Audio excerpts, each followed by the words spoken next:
Okay, I think we're live. We're going to wait for a second. I want to see if how folks come in here. Just following along. Make sure if anyone who's in the chat right now, please let me know if you can hear me clearly. Again, still trying to get all this set up. We get a little bit of talking beforehand and before I hit the intro.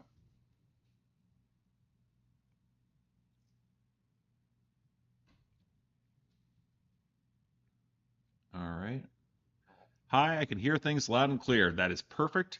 At 6 p.m., I'm going to hit that intro. It is on its way. Because I got a few things to go over with before Bandwidth will officially begin. Because it turned out this week was busier than I expected, which is going to be very interesting to dive into. So, and that's about time. Let's get this started.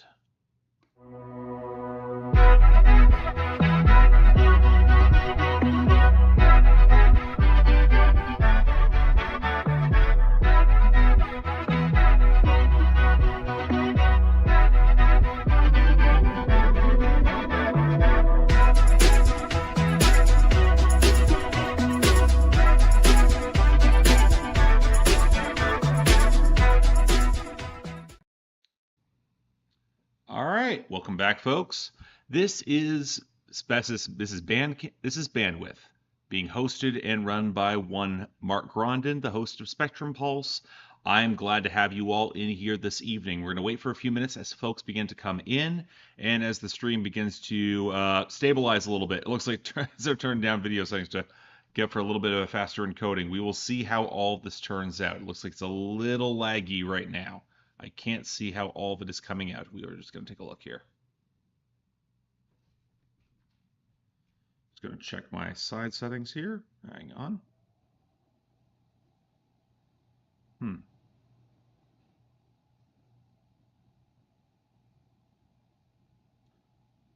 like we not really noticing. Okay, it looks like some people are starting to come in here. Again, it looks a little bit laggy. How are folks thinking here? What are folks saying?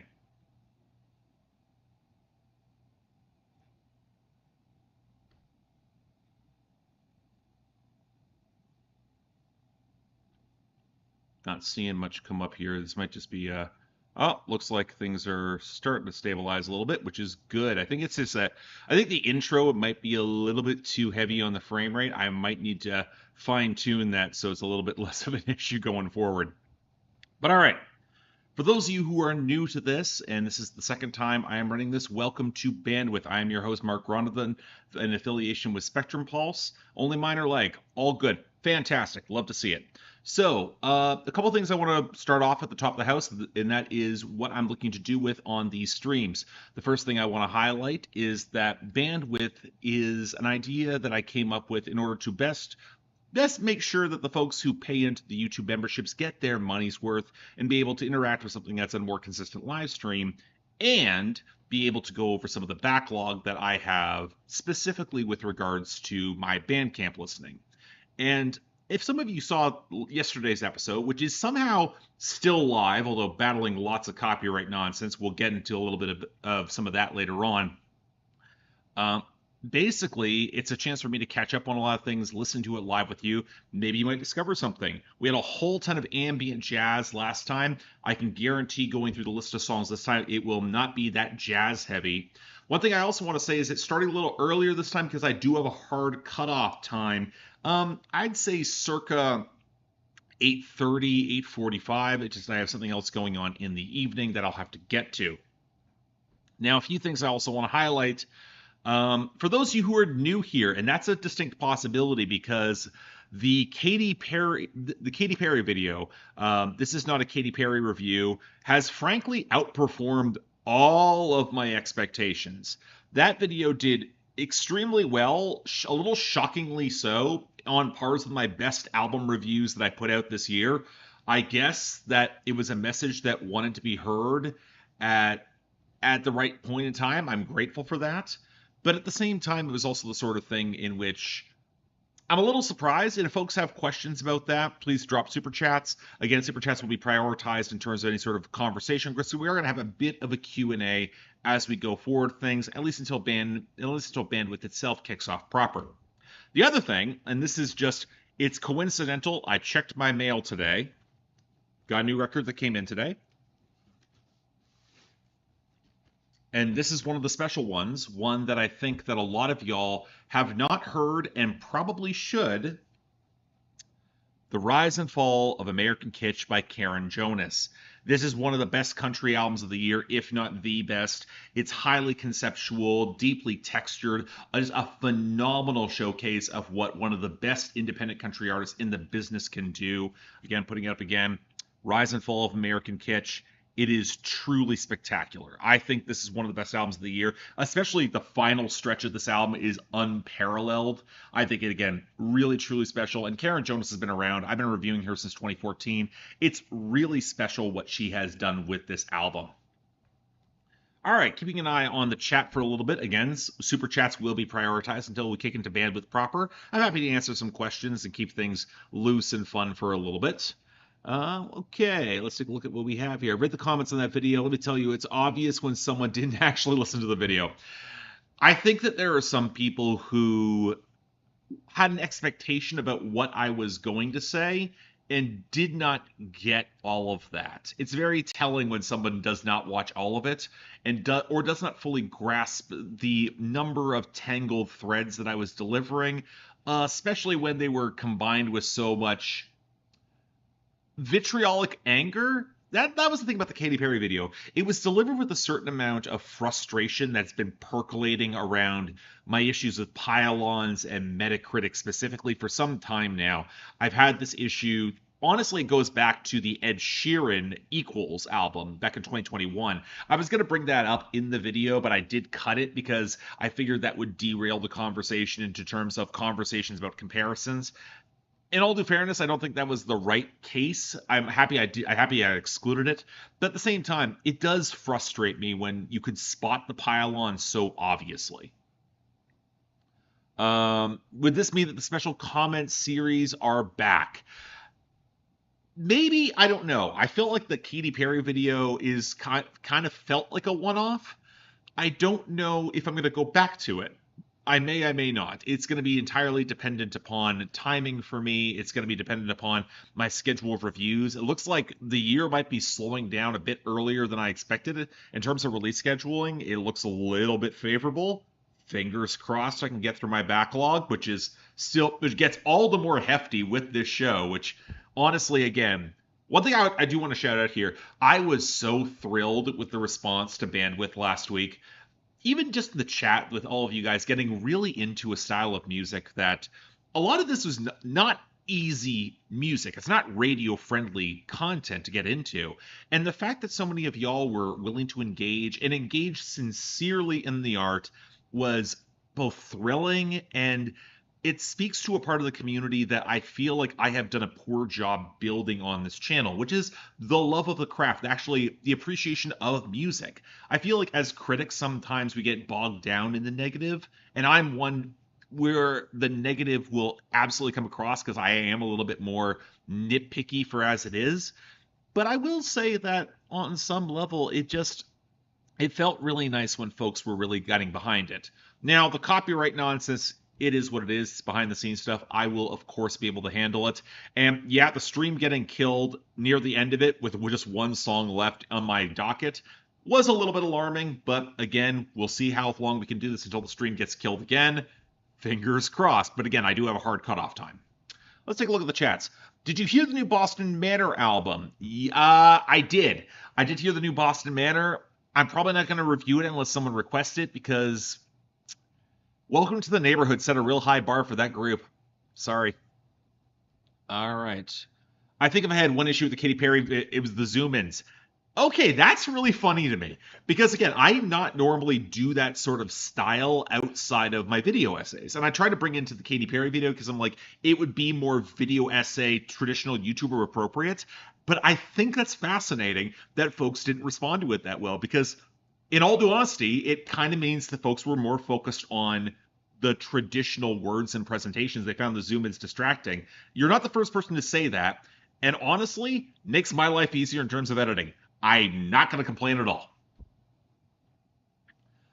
Daniel Choi, did you get a chance to hear the Nightwish album? Ugh. I really wish Tuomas would know how to mix Floor Jansen's vocals. It really bothers me at this point, or Floor Jansen's vocals.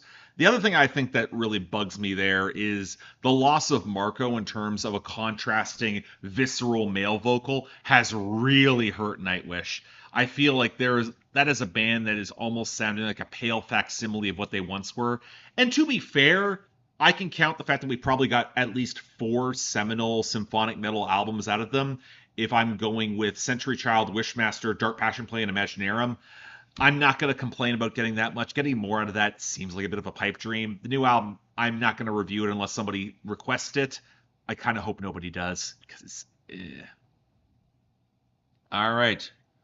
Okay, do you only accept music on Bandcamp? I have recommendations that are not on Bandcamp other streaming services. One thing I want to stress here, this is not a recommendation structure. I specifically chose not to do that because a lot of recommendation structures, they galvanize and they focus on the negative and they focus on the niche and the weird stuff, and that's not what I wanted to do. I wanted to get into the stuff that was a little bit off the beaten path, that might be a little bit more eclectic, but also would demand a little bit more sincerity in the engagement with it. I'm not just looking for the stuff that, oh, can you check out this worst shit that I've ever seen?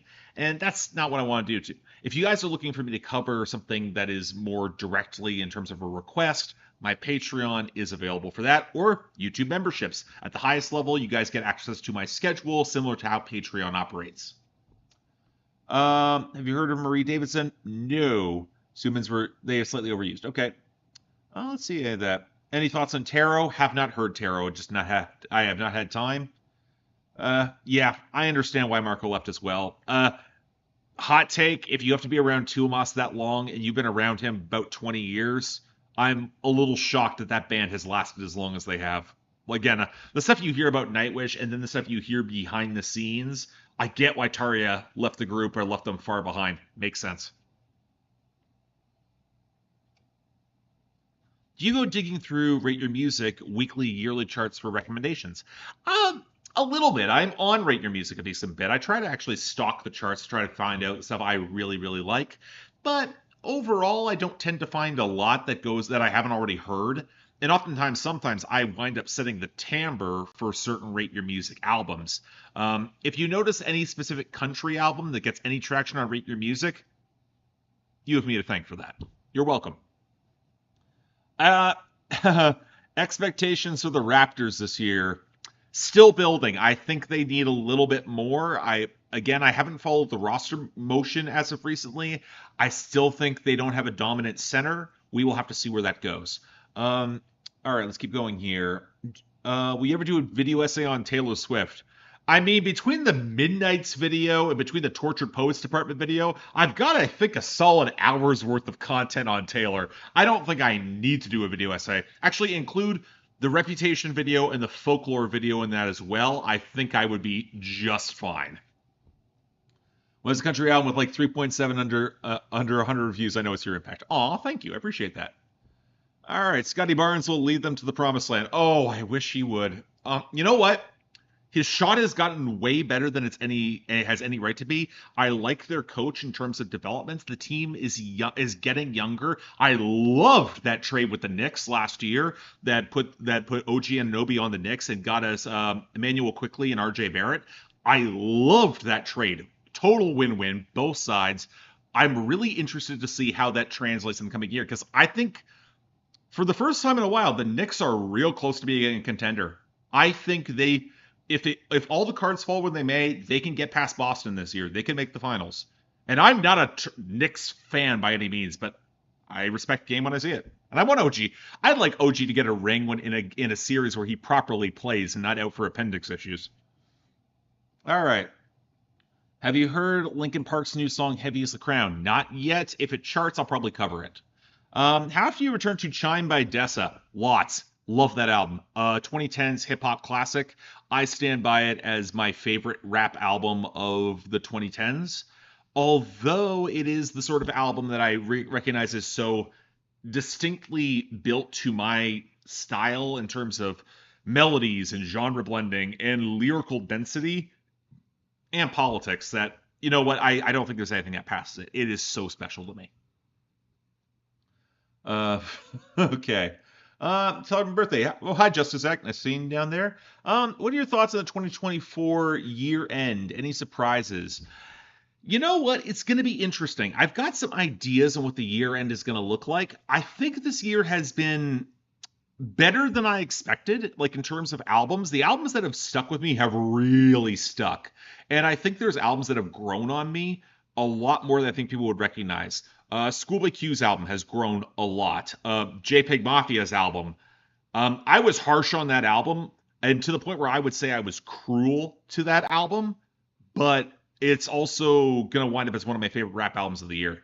It is just very, very special. All right. Would you cover stuff like horrorcore? Depends on the horrorcore. Depends on the genre. It depends if they have a structured album. I'd cover it. Like I've covered horrorcore before. Any thoughts on why Dessa does not seem to get reviewed by other music critics? Barely the lead went under the radar. She's independent. She's on the Doomtree record label. I got into that thanks to Mike Seatown. Shout out Mike Seatown. In terms of hip hop that was off the beaten path. Also, the Minnesota near Manitoba connection. I heard some crossover there. At the same time, though, I think Dessa's style, you have to have a very specific inclination for it, especially given how her first albums, Castor the Twin and A Badly Broken Code, really landed. They are not for every critic. They're definitely for, again, as I did when I was riffing on parts of speech in my not riffing episode, on my roasting episode, my roasting of the best albums of 2013. I said it's for an album. I said that is for an album for someone who's keeping themselves warm, burning their graduate degrees. Is what it is. All right, let's keep going here. The bad albums of the year have been far worse than last year. That's the wonderful thing about not purposefully checking out bad albums. It's wonderful. You all know that that The Offspring put out an album? I didn't cover it. I don't need to cover it. I don't need to care. My backlog is big enough. It's wonderful. Any news on the next Doomtree album? Depends what they do with POS, and I don't have more to say beyond that. I would be shocked if we get another Doomtree album.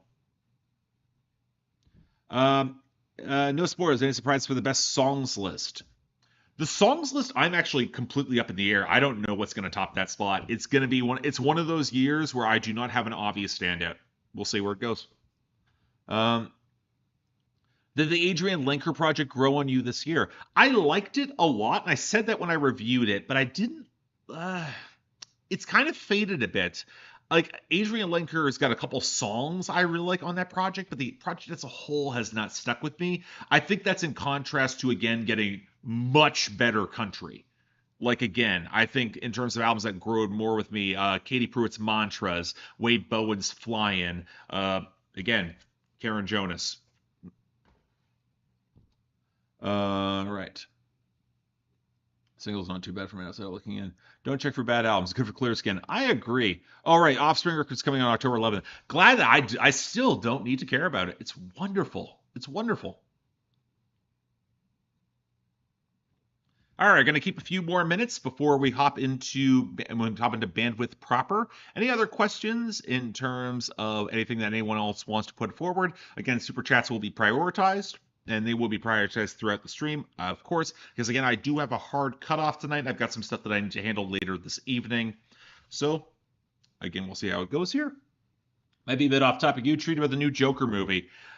I did not like the original Joker. I thought it was really derivative and tacky. Seeing Lady Gaga do it and then double down on the musical elements is interesting, but I'm not covering the soundtrack or in any particular way. I don't like how Todd Phillips has spun that Joker side of things. And quite frankly, I'm sick of Batman in general. Like, again, he's way too overexposed, and going further on it is not helping. Will there be ambient BS? Potentially. There will be, I might be on some of my ambient bullshit. I've seen some of it. It might be a little bit more immediate and heavy tonight because I've seen some of the songs coming up. It's going to be interesting. Does the POS news make it hard to go back to Doomtree or Shredders? This is going to be the last question I'm going to say here because before we go on to things proper, unless a super chat comes in. Yes and no. There's an old adage that when it comes to that, there are specific activist circles where even if you're left wing, it goes up until the point where you're forced to actually confront with the consequences of your actions. And that's kind of where it's really stung with POS and where it hasn't really surprised me. But then again, I've also heard Dessa's albums. I heard Chime, I heard Bury the Lead, where a lot of it is referring to the relationship that she had with POS that ended badly in general. So I personally have contextualized it. I can still go back to Shredders, I can go back to Doomtree, but that context is always there.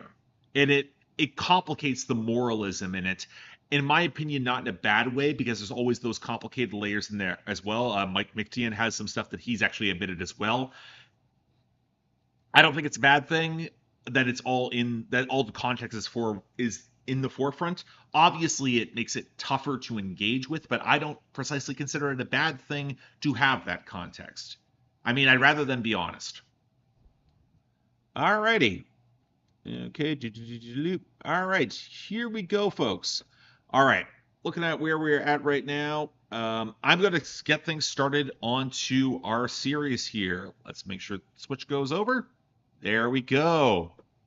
Now, as we start with this, going over from last week, we're going to be starting off with the records that are specifically handled on just Bandcamp through their Album of the Day series, and a few of them we are going to have to skip over.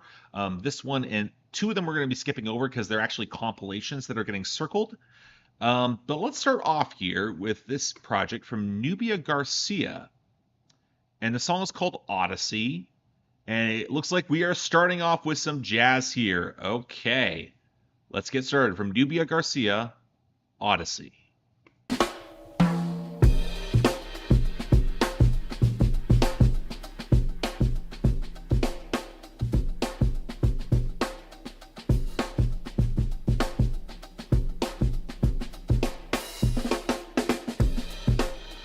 Okay.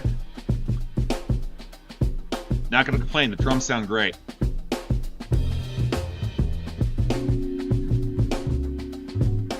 Bass is good.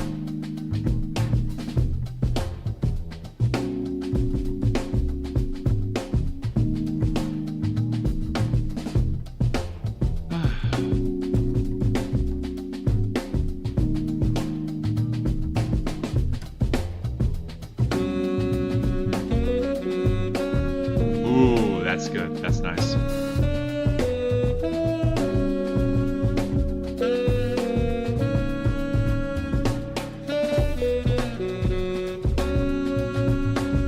The sax line sounds so good.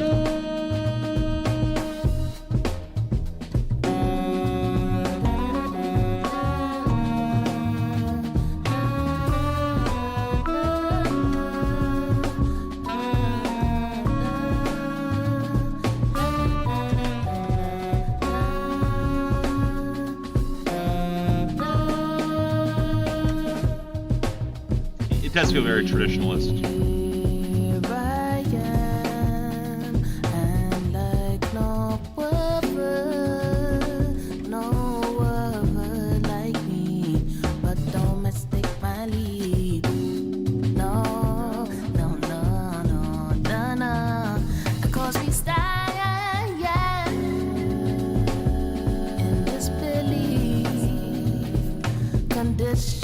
Apologies, yeah, that talk is cheap.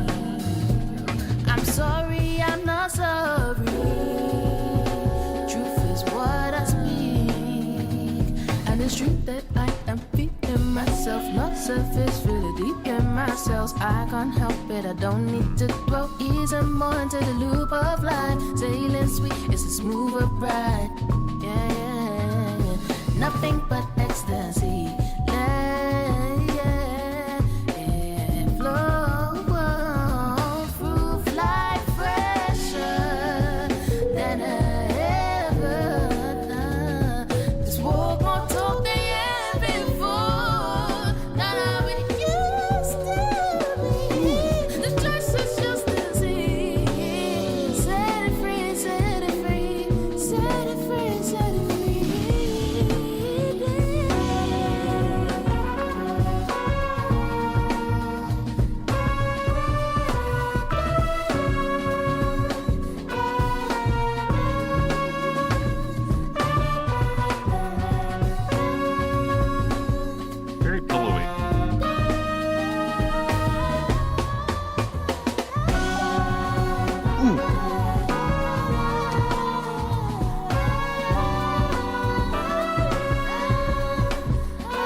That chime melody is real nice.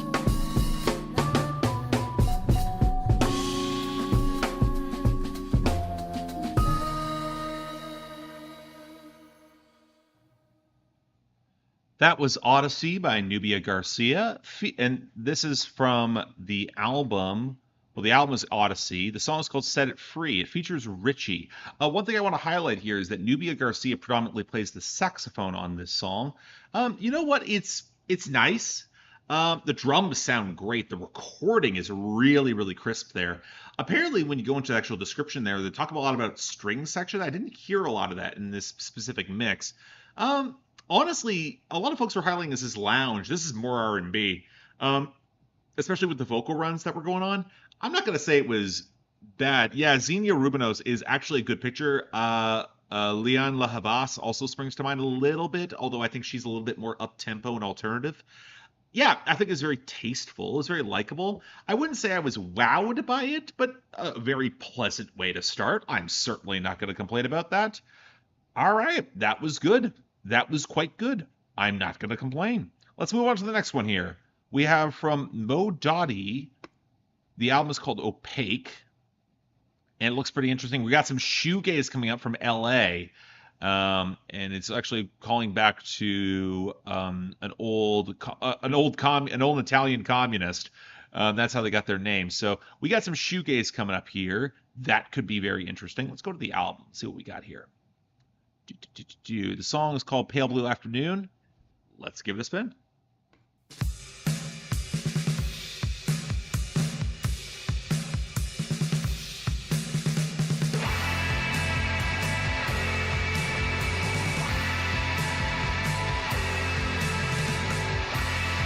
Yeah, this feels very familiar.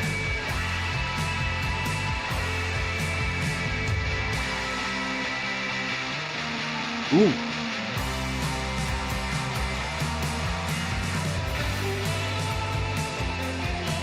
That's a more aggressive riff than you normally get with shoegaze.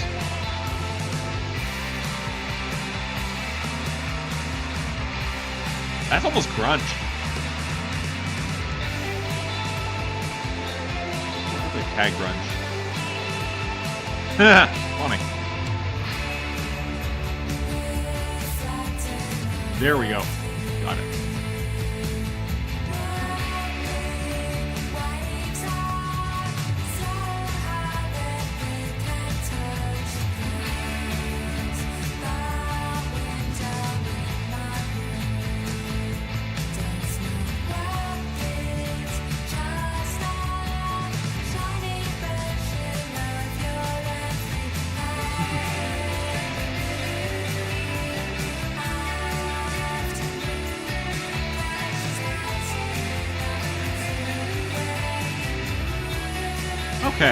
Okay.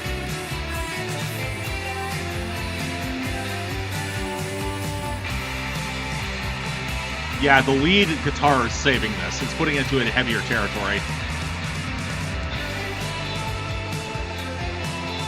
It's nice, though. I like this.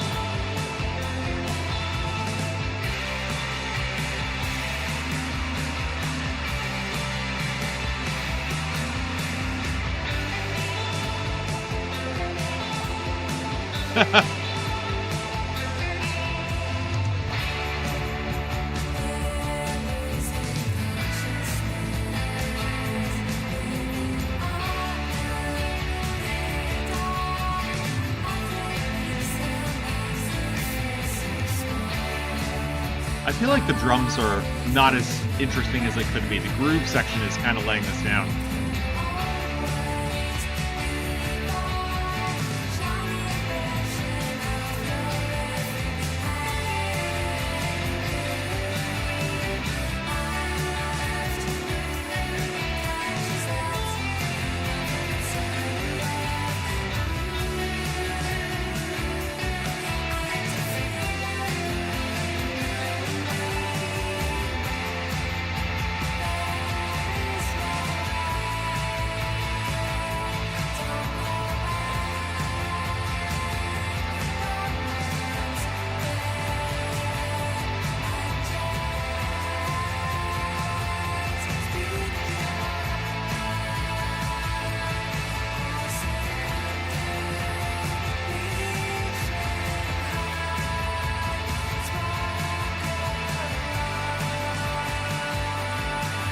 Yeah, I hear the Cocteau Twins comparison. I'm not sure it's pretty enough to make the Cocteau Twins comparison. Like, there's a heaviness here I think needs to be a match with a stronger singer. Ooh, okay.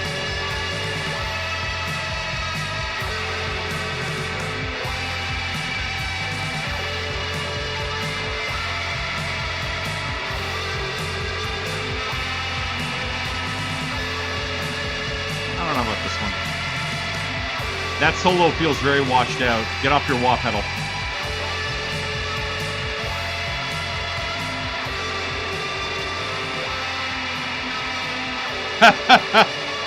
Thank you, Cockney.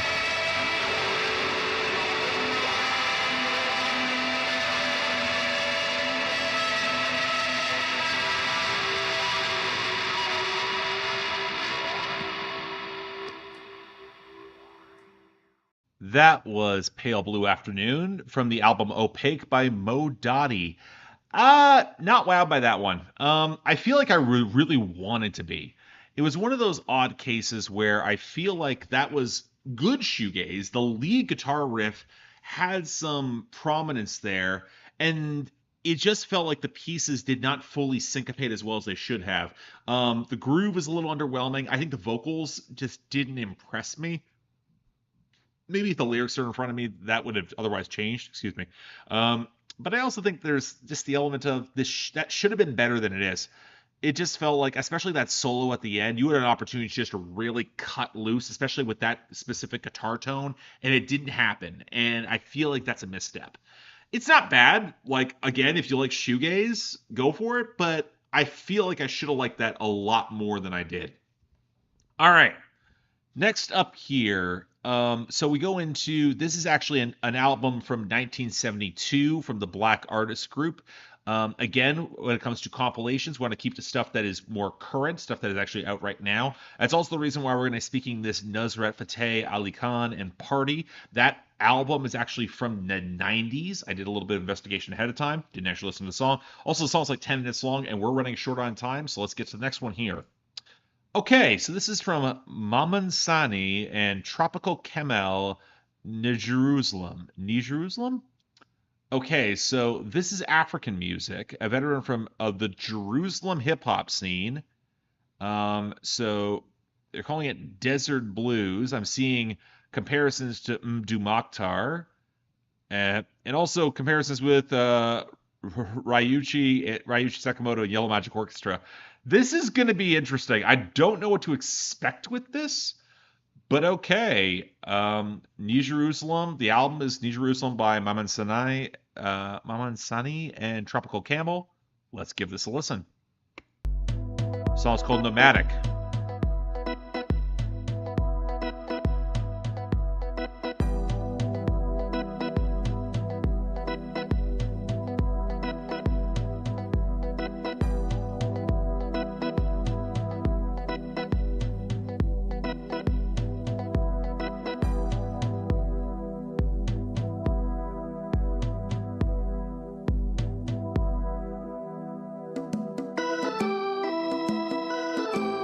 Oh, that is an organ line.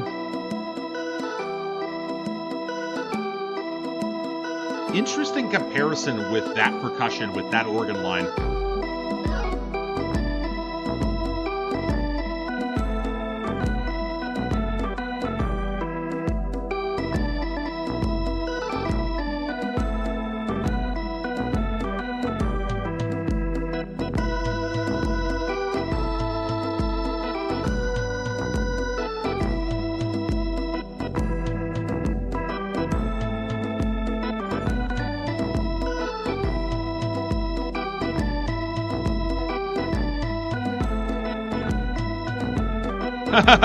Latin Pink Panther. That's interesting.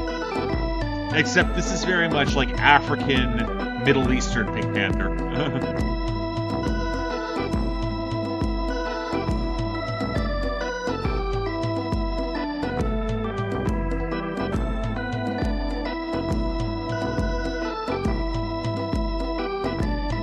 I'm not sure how this textural balance works, but it is interesting, at least. This is not like anything I've heard in a while.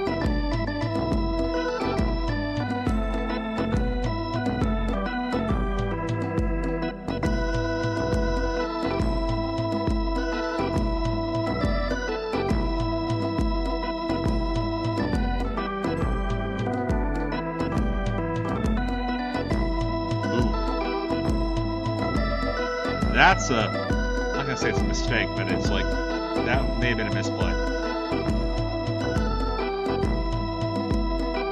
Yeah, I get the improvisational element. There is something that feels like it's a little, especially with how the organ plays off that drum pattern.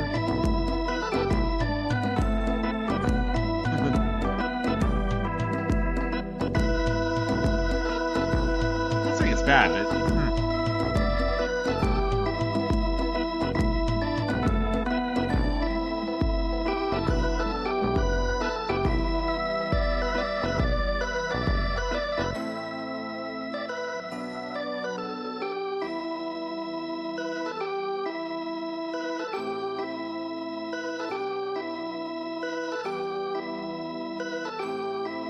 that is a cool tone.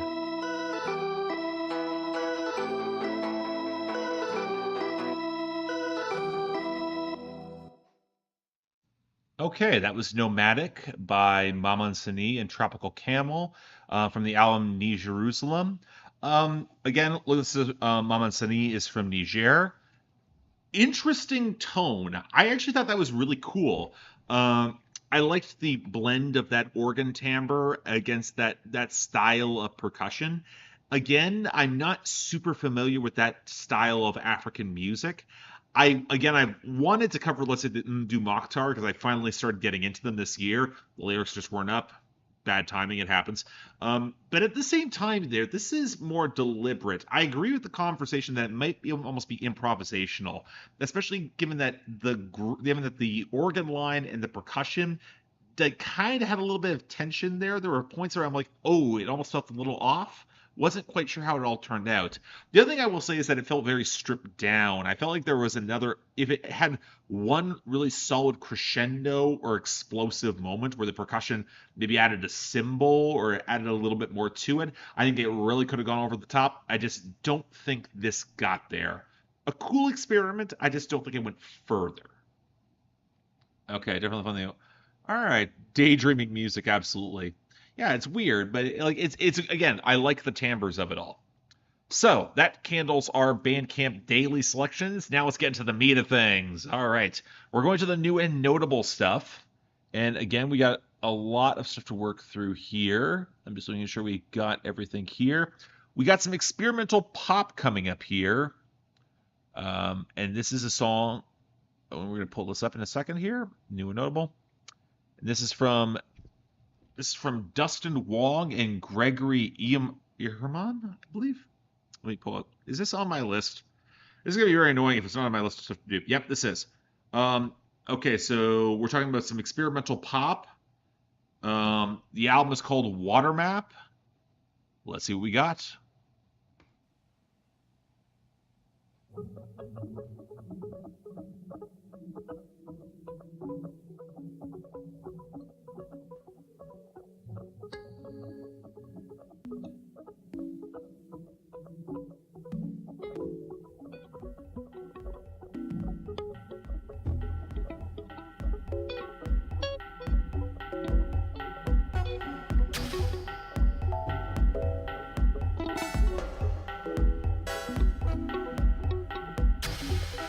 What is this rhythm?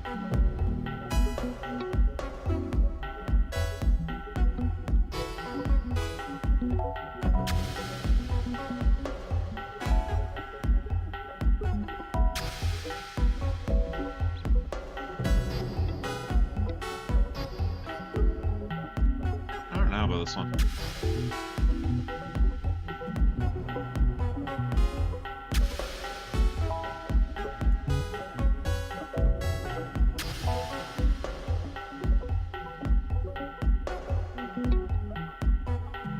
Yeah, this is kind of like Kraftwerk. I understand what some people are saying that, but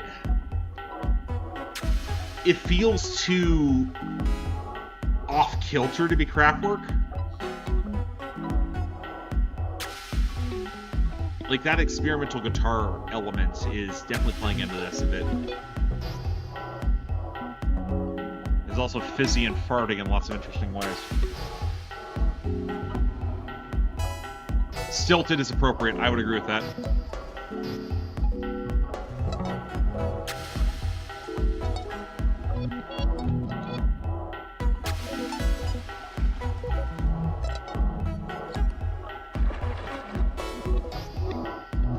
Yeah, I'm not sure I'd call this pop either. It feels a little off. Also, there's no hook.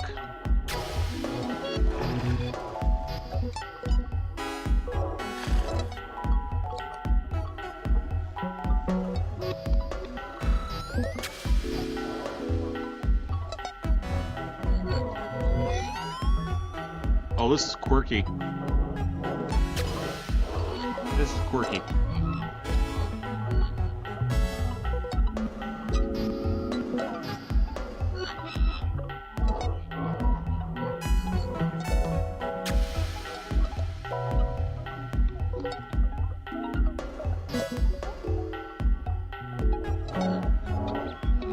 Yeah. Experimental ambient's also a turn, also wonky. It's wonky.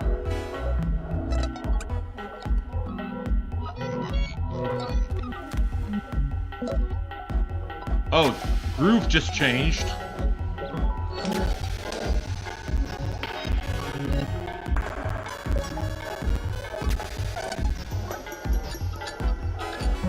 Oh.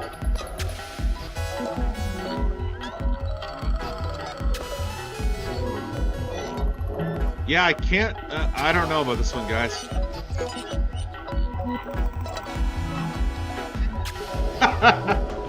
So Matmos Core washing machine.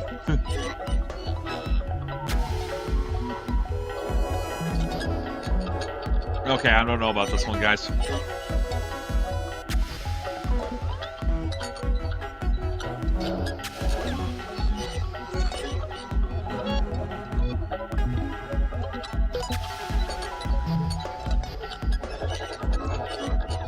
Yeah, not doing it.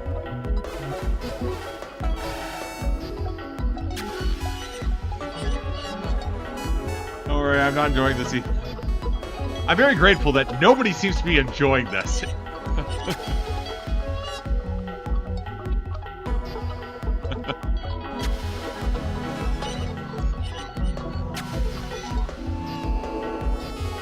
We're close here.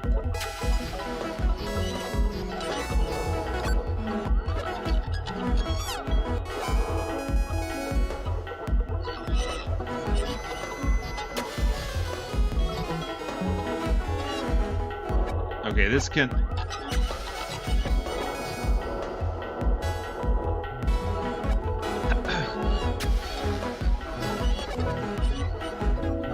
Okay.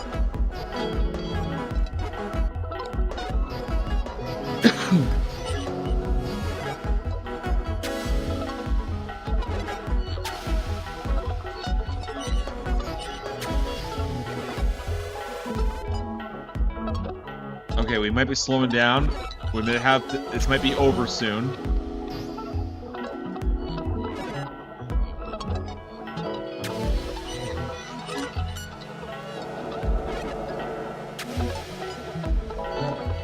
Or not.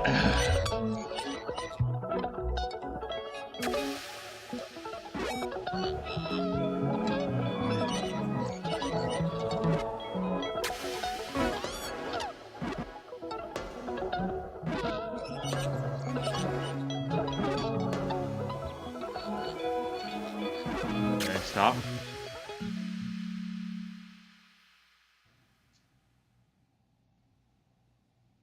That was... Okay. That was Fruit Shaped Sweat from the project Water Map by Dustin Wong and Gregory Uiman. Yeah. I don't think any of us cared for that. Here's the thing.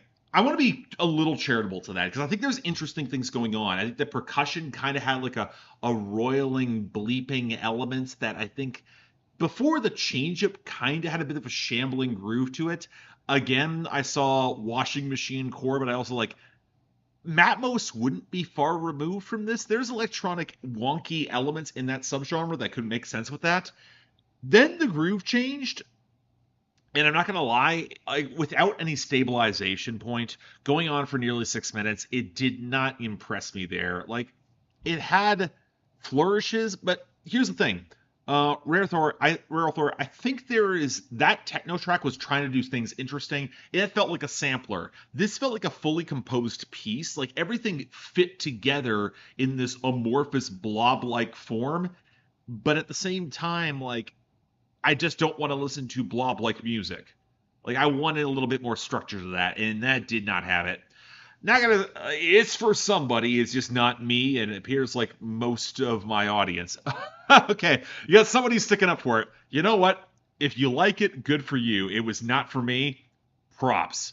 Anyway, let's move on to the next one here. We have from De-Escalator, ultra heavyweight grunge inflected shoegaze. It's gonna get loud in here, folks. And I mean, okay. The song is called "Everything Is Given." The band is called Death by Gong from the album De-Escalator. Let's give it a listen.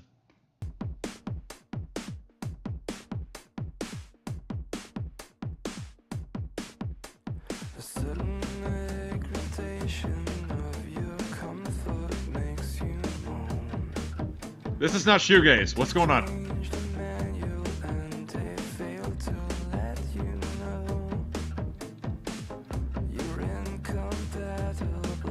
I did.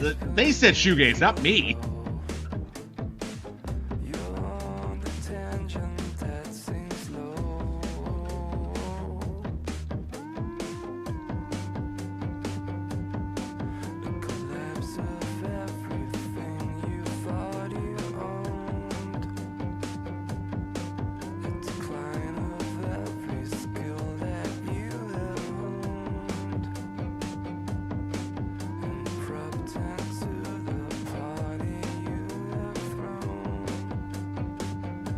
This is not an in, though. Like, let's see where this goes. There's going to be a riff coming. There is going to be a riff coming, right?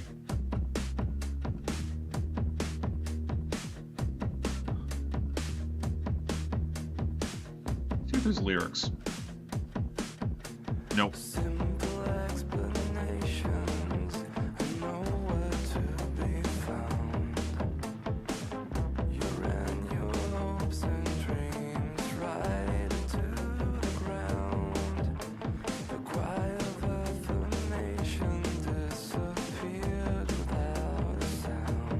Yeah, there is a guitar there. I'm seeing comparisons in the band description of Portishead. I hear that. A little Portishead, maybe a little My Bloody Valentine. Not fully there yet. I don't think that's fully complete. Yeah, bass is there.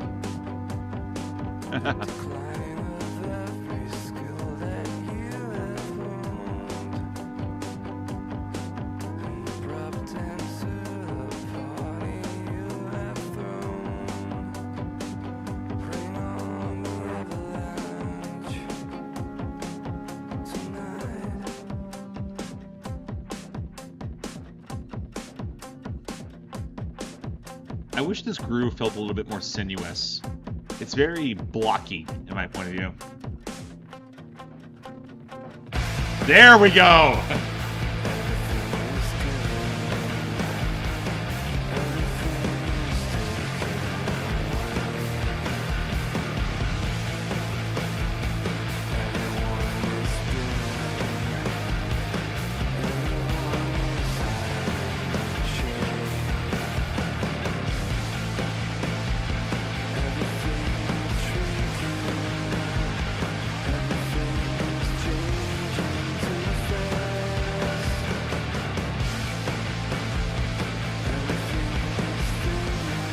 I don't know, guys.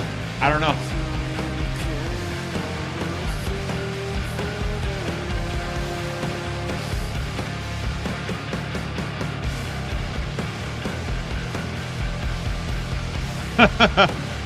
Cacophony, we'll get back to that because there's something I want to bring out about this band in a second.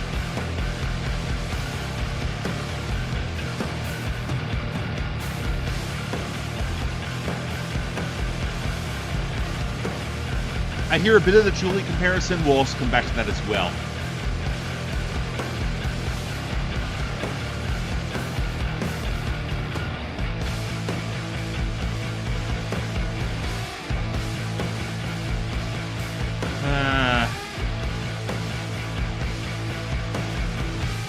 Yep.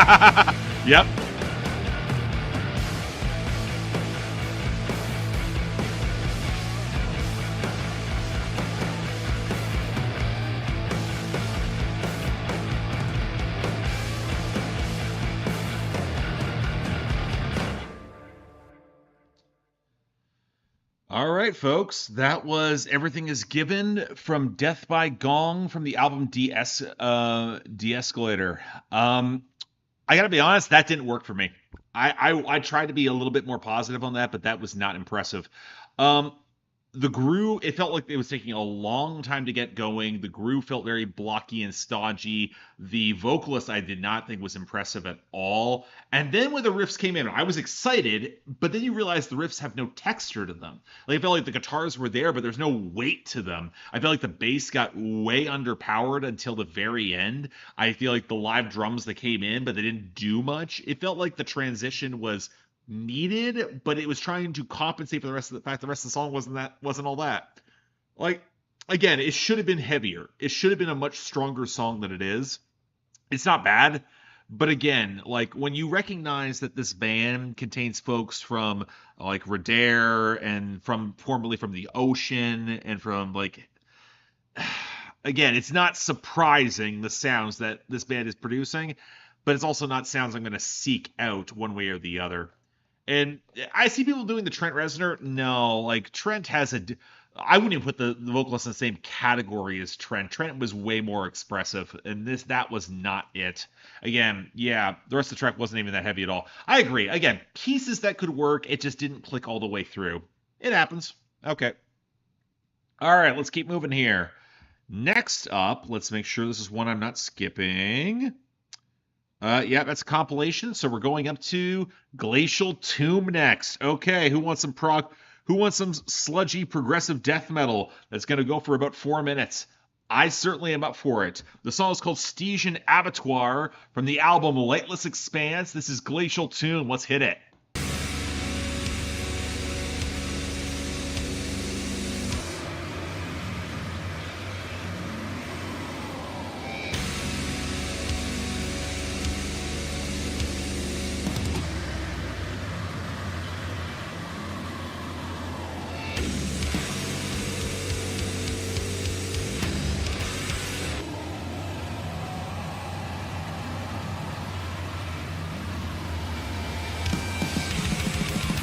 Okay, there we go. Took a while to get going.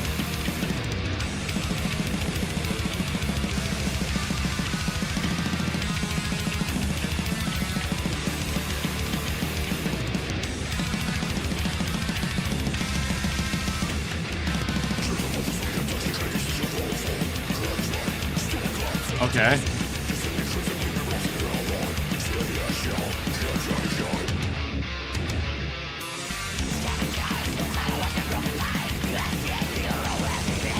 Black metal vocals are not impressing me.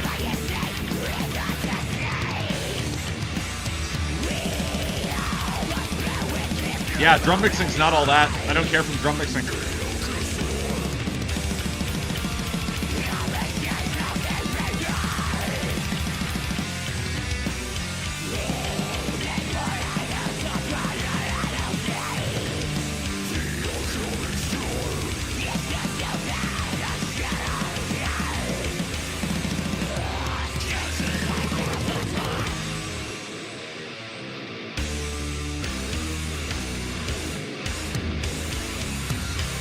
It's very polished.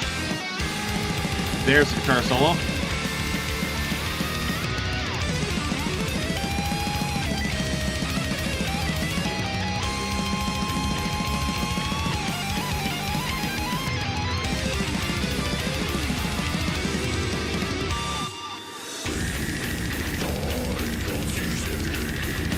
Okay.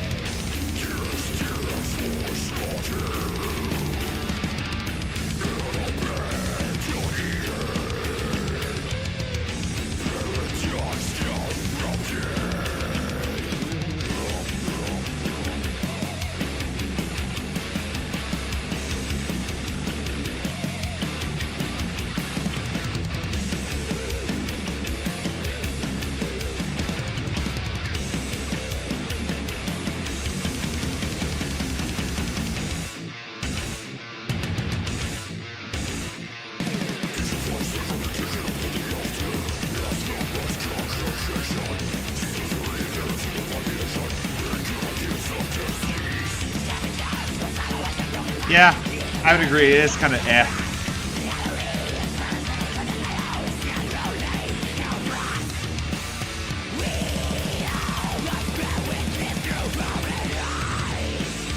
I really don't like how they mic their kit at all.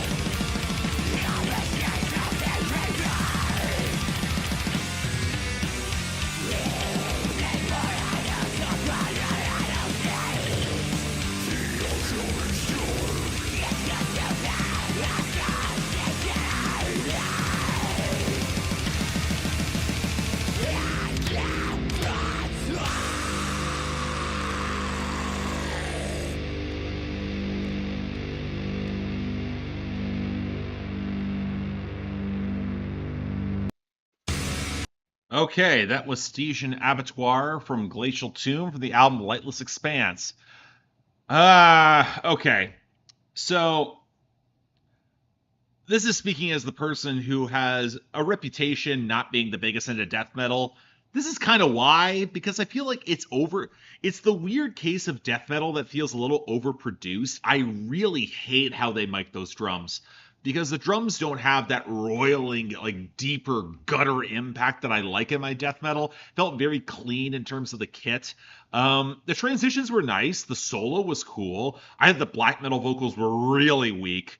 Uh, I'm not going to say it's bad or anything like that. Like, again, I don't think I've got enough proximity to death metal to really say that I love it one way or the other. But overall, it was just kind of okay.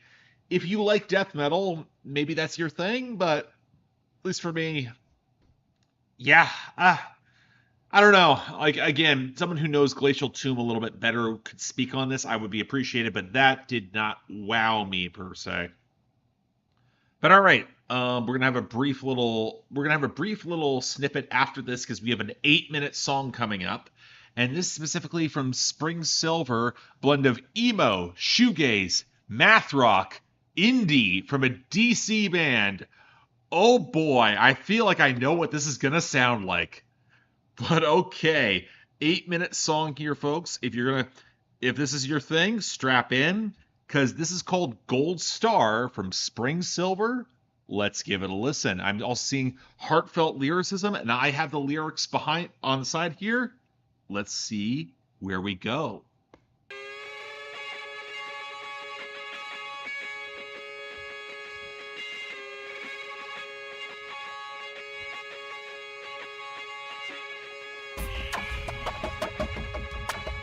Okay.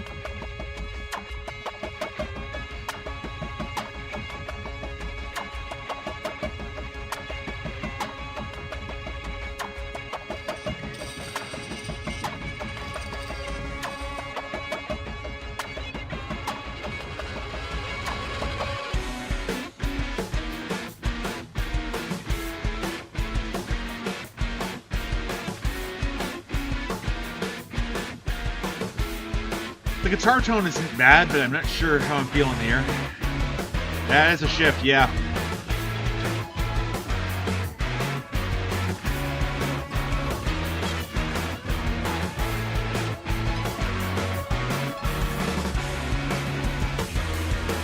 I really need to hear how the vocals are going to sound. I'm not wowed on this yet. This ain't Jen, no.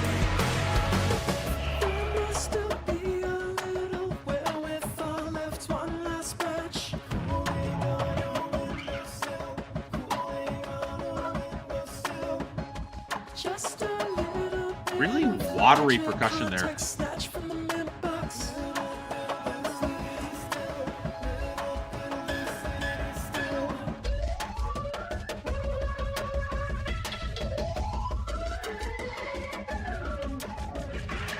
Someone needs to explain to me what the hell they're doing there.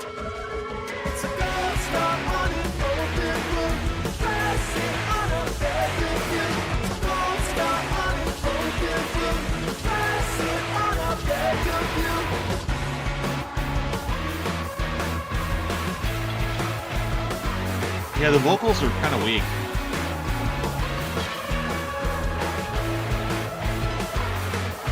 Yeah, that mix is...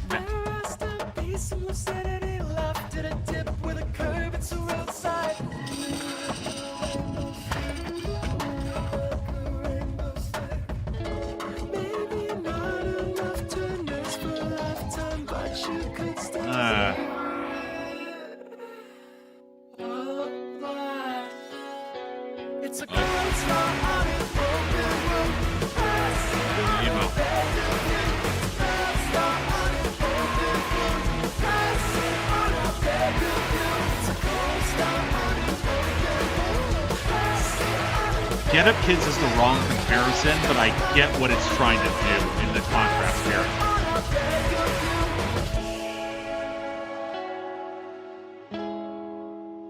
Yeah, the mix really lets this down.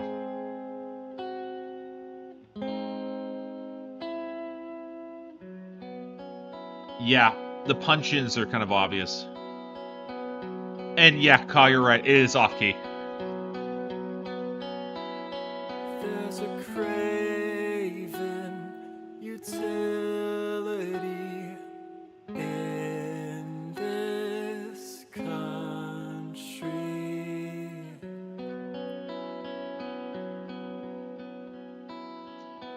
A desperate convenience, and we want and we search. I'm liking this a lot more. This segment here.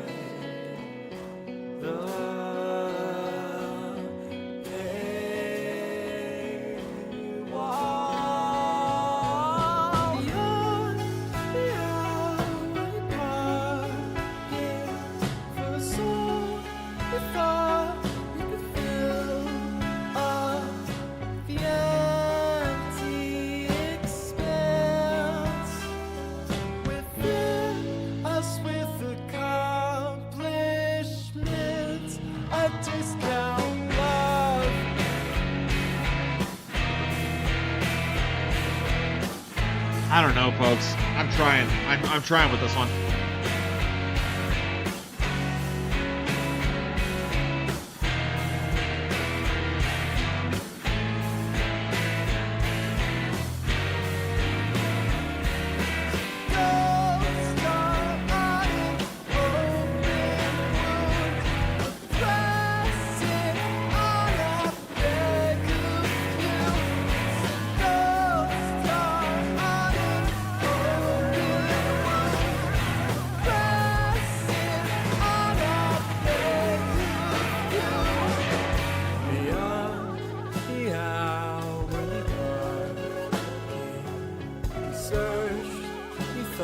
This feels stitched together in post. It feels like there's ideas here that it really should have worked better than they do.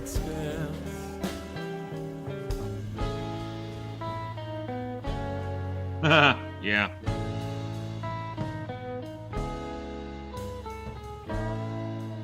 Yeah.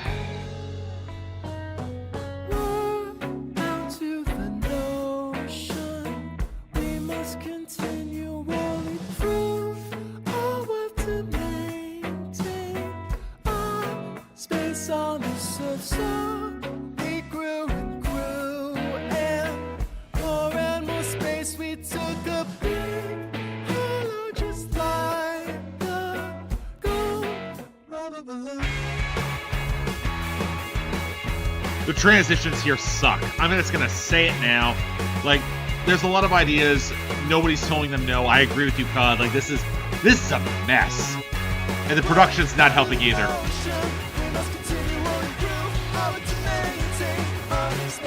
Yeah, this is rough. Like, I don't know why someone decided to put the sound like shit segment at this point. Ooh, that guitar is gross.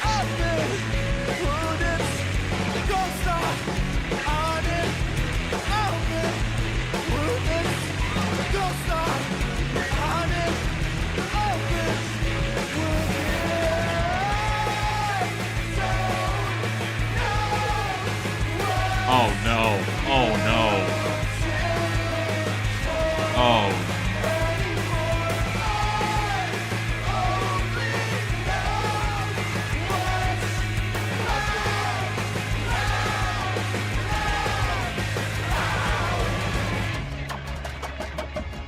Oh, you go back to the electronic piece. Yikes.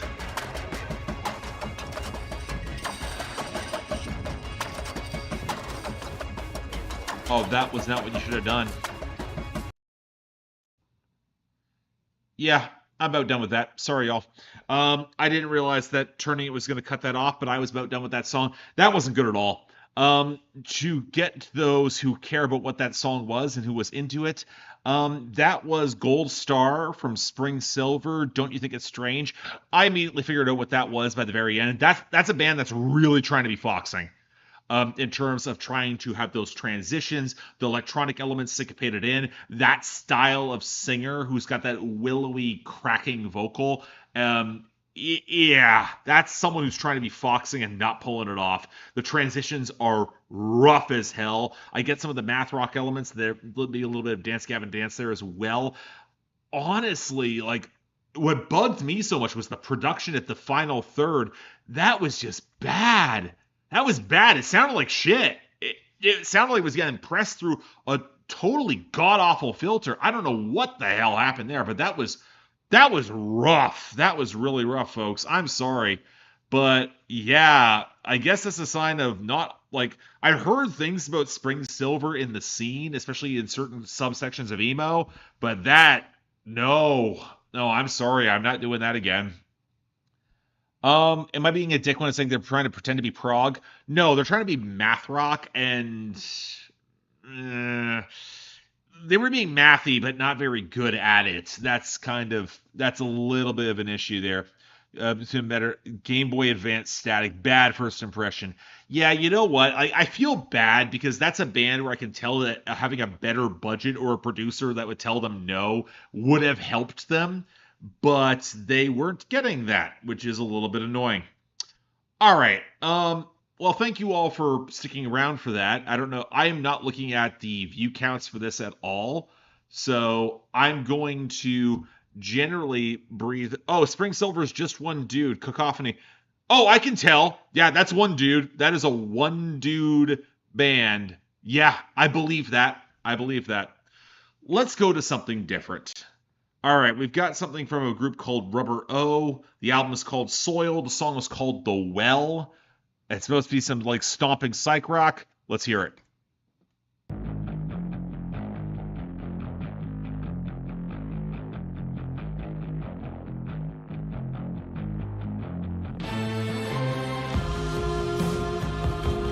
Okay.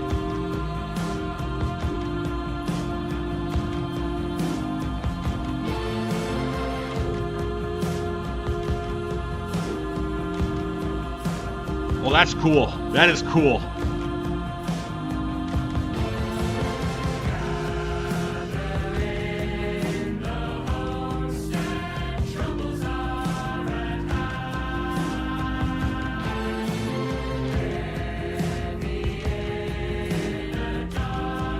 Why does that synth line remind me of Arion?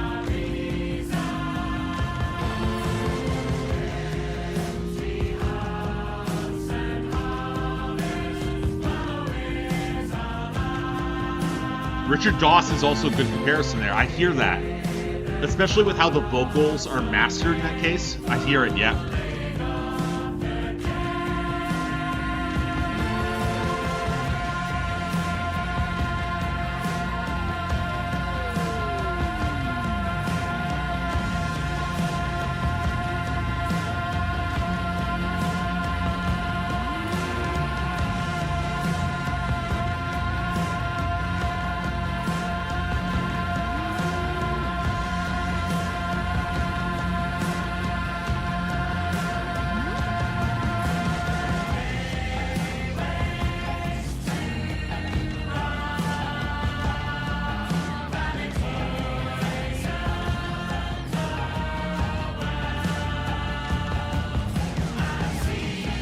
I love that synth. It's kind of like layered on top of everything. It's kind of going up and down there.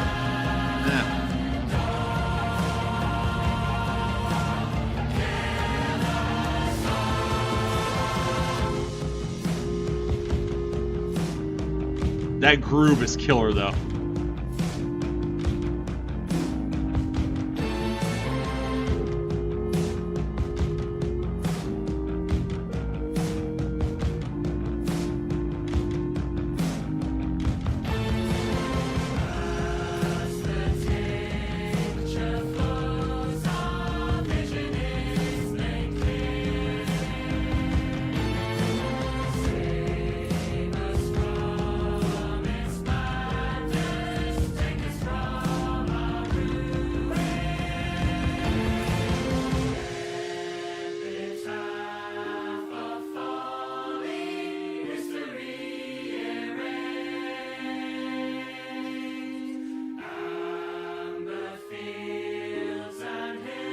don't know how I feel about the vocals, but there's something here. Ooh. Ooh. Ooh. Ooh. Ooh. Ooh. I like that.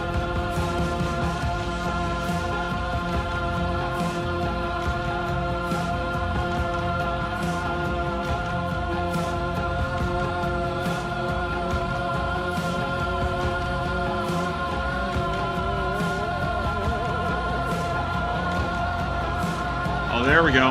Okay.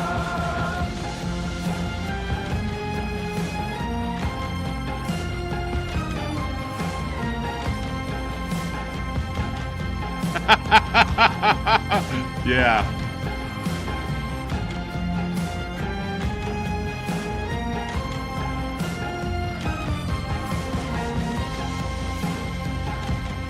Okay, I'm feeling this. I'm feeling this. This is cool.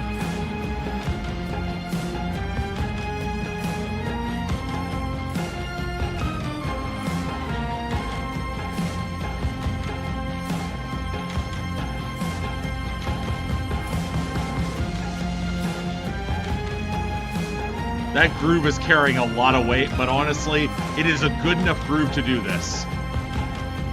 Yes, probably fake violins. Let me check that.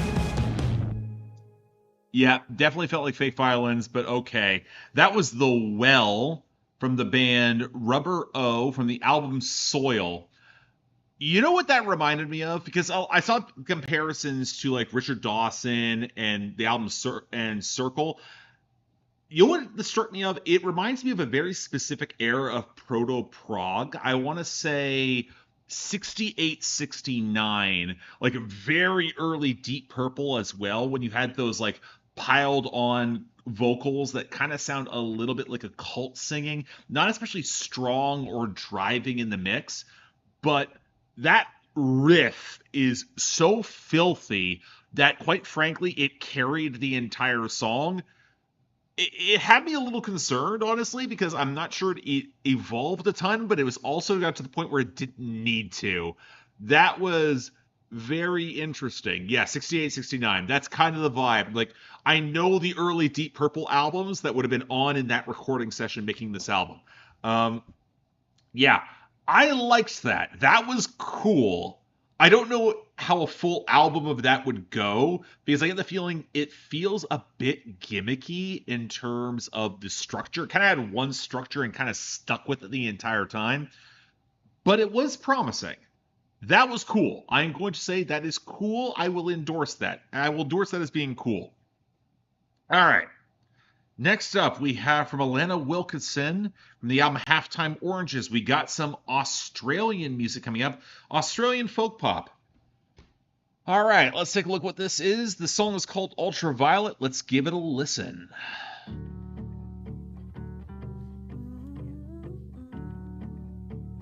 Oh, that's pleasant. We met stocking shelves in a toy store at 15, singing out, dancing the aisles. And he'd tell me stories of girls that he liked, and I'd just nod along and smile. Oh, I'm really sad now. He went full time, and I asked him why he didn't want to go to school. Oh, this is charming. He said Fuck. he had dreams and believed he was now free to do, but I could tell there was more.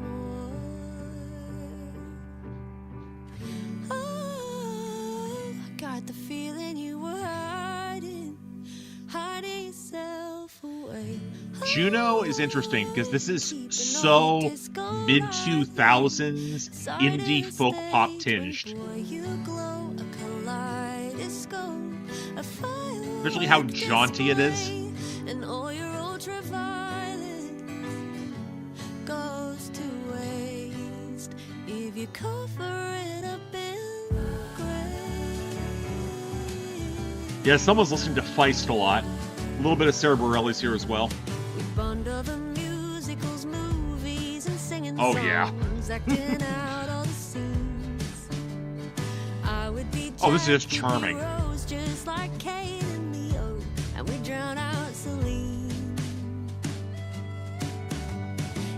me wear shoes. Oh, that was cool. I couldn't walk straight in, earning my stripes and fake tan. And we'd show the world all our dance moves at clubs and both make out with a man. But you'd lie about where we'd been. Oh. I could see that you were hiding. Oh, this is really sweet. Oh, keeping all your disco lighting. Side of the stage when boy you glow. A kaleidoscope, a firework display, and all your ultraviolet goes to waste if you cover it up in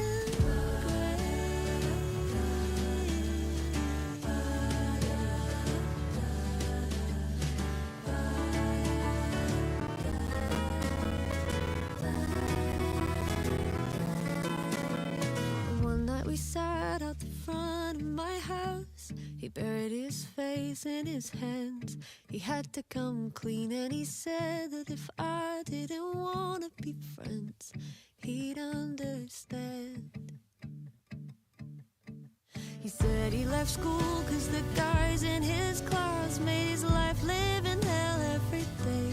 They pushed him over, they broke his hip, stood over him. He couldn't shine in the shade.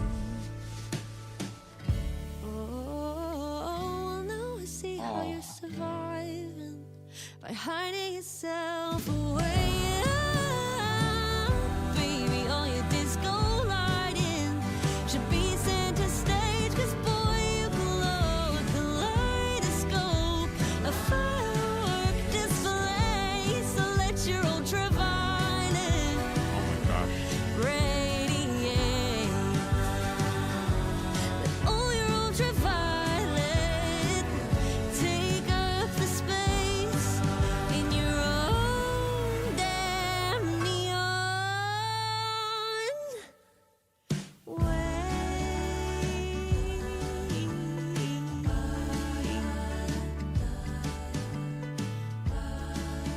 Fuck what anyone else wants to say.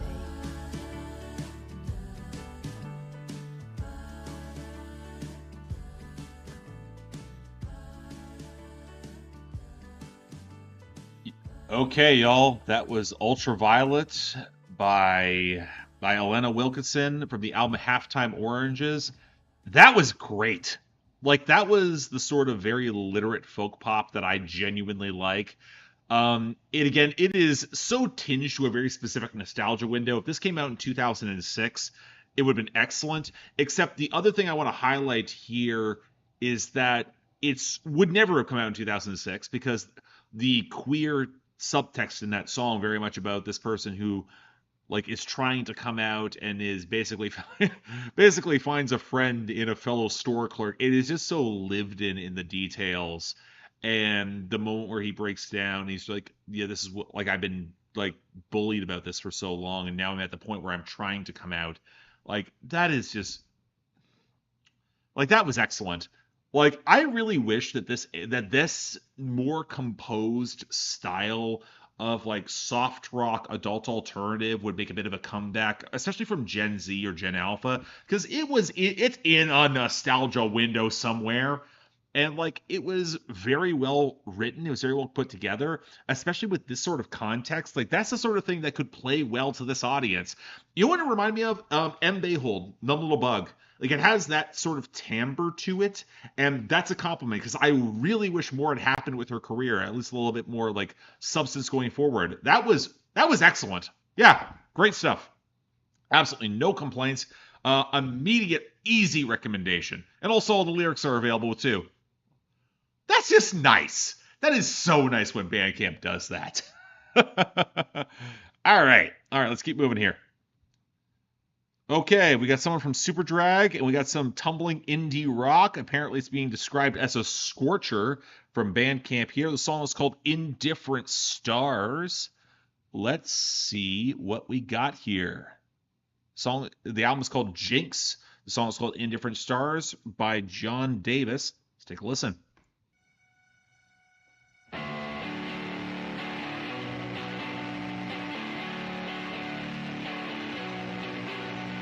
Sometimes I'm a bag of broken glass. What am I supposed to do with that? I'm walking out by the fires. All right. Okay. Walking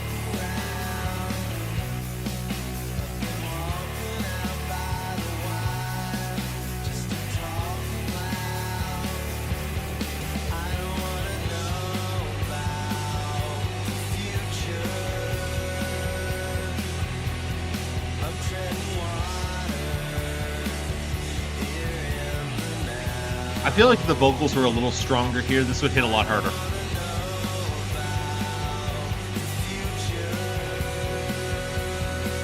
Yeah.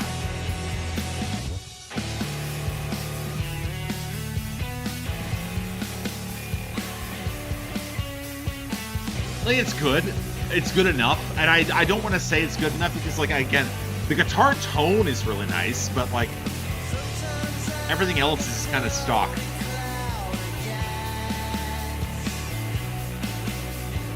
Sometimes I'm smoking rifle blast.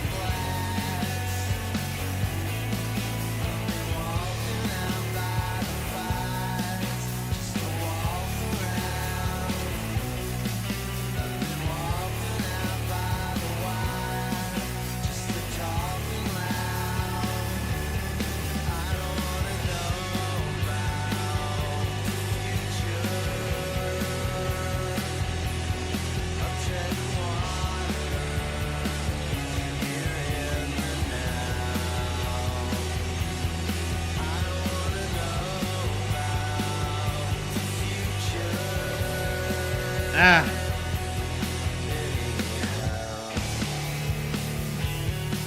I feel like if this came out in, like, 96, maybe 95, this would have worked. But this is radio filler, yeah. Like, this is not... I'm not impressed by this, but I'm like, it's fine. This needed a bass line, or, like, actual a little bit more, like, meat in the low end. Or a singer who could add more power.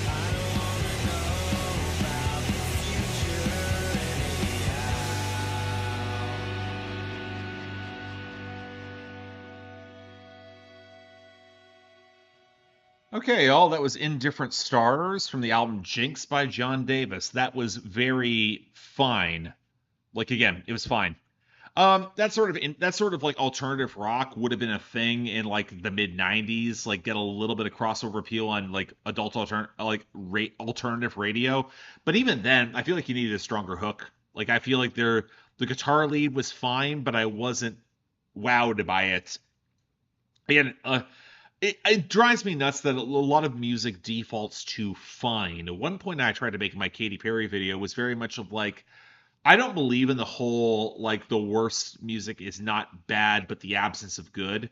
Because I think for a lot of people, that people will say, like, absence of good would characterize that song. But I'm like, boring to me does not inspire emotion. So to me, it's just, like, I'm not going to care about it one way or the other. It doesn't really piss me off one way or the other. I feel like you need something to get under my skin, because absence of good stuff, I forget that it exists. I'm going to forget that song exists. So it doesn't really agitate me to the same degree. Anyway, we're now in the sequence of this where songs are showing up on the desktop version that don't show up on the app. So we got some moody indie, from post-punk to more atmospheric, focus on narrative lyrics. Oh boy. Let's take a look at what this is. Can I see what's actually here? I guess I can't. All right. The album's called No Worries If Not by Kareem Rima and Tiny Gun. Let's take a listen.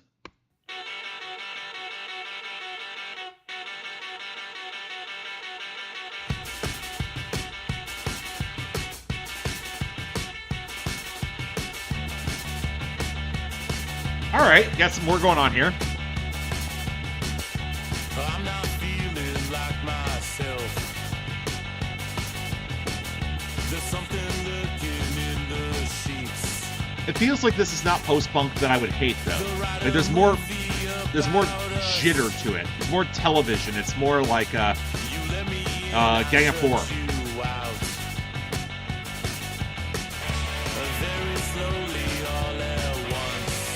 Also, this feels very 80s post-punk, too.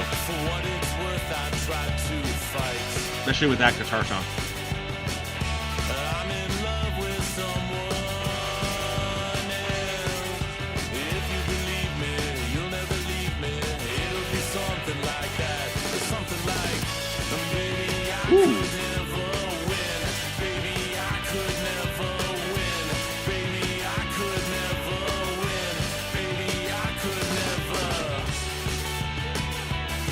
Ooh, that's a nice guitar line.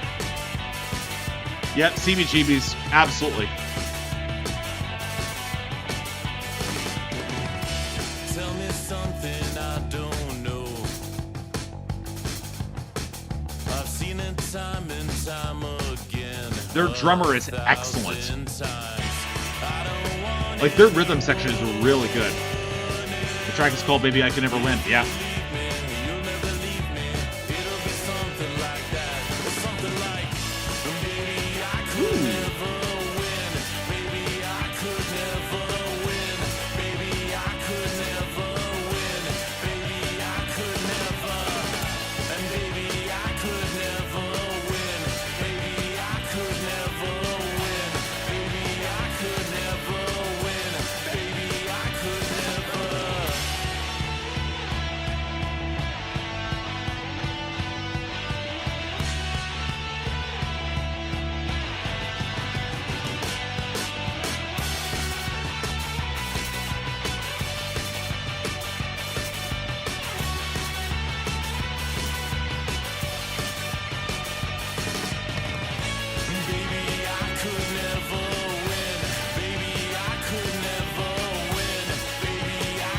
Yeah.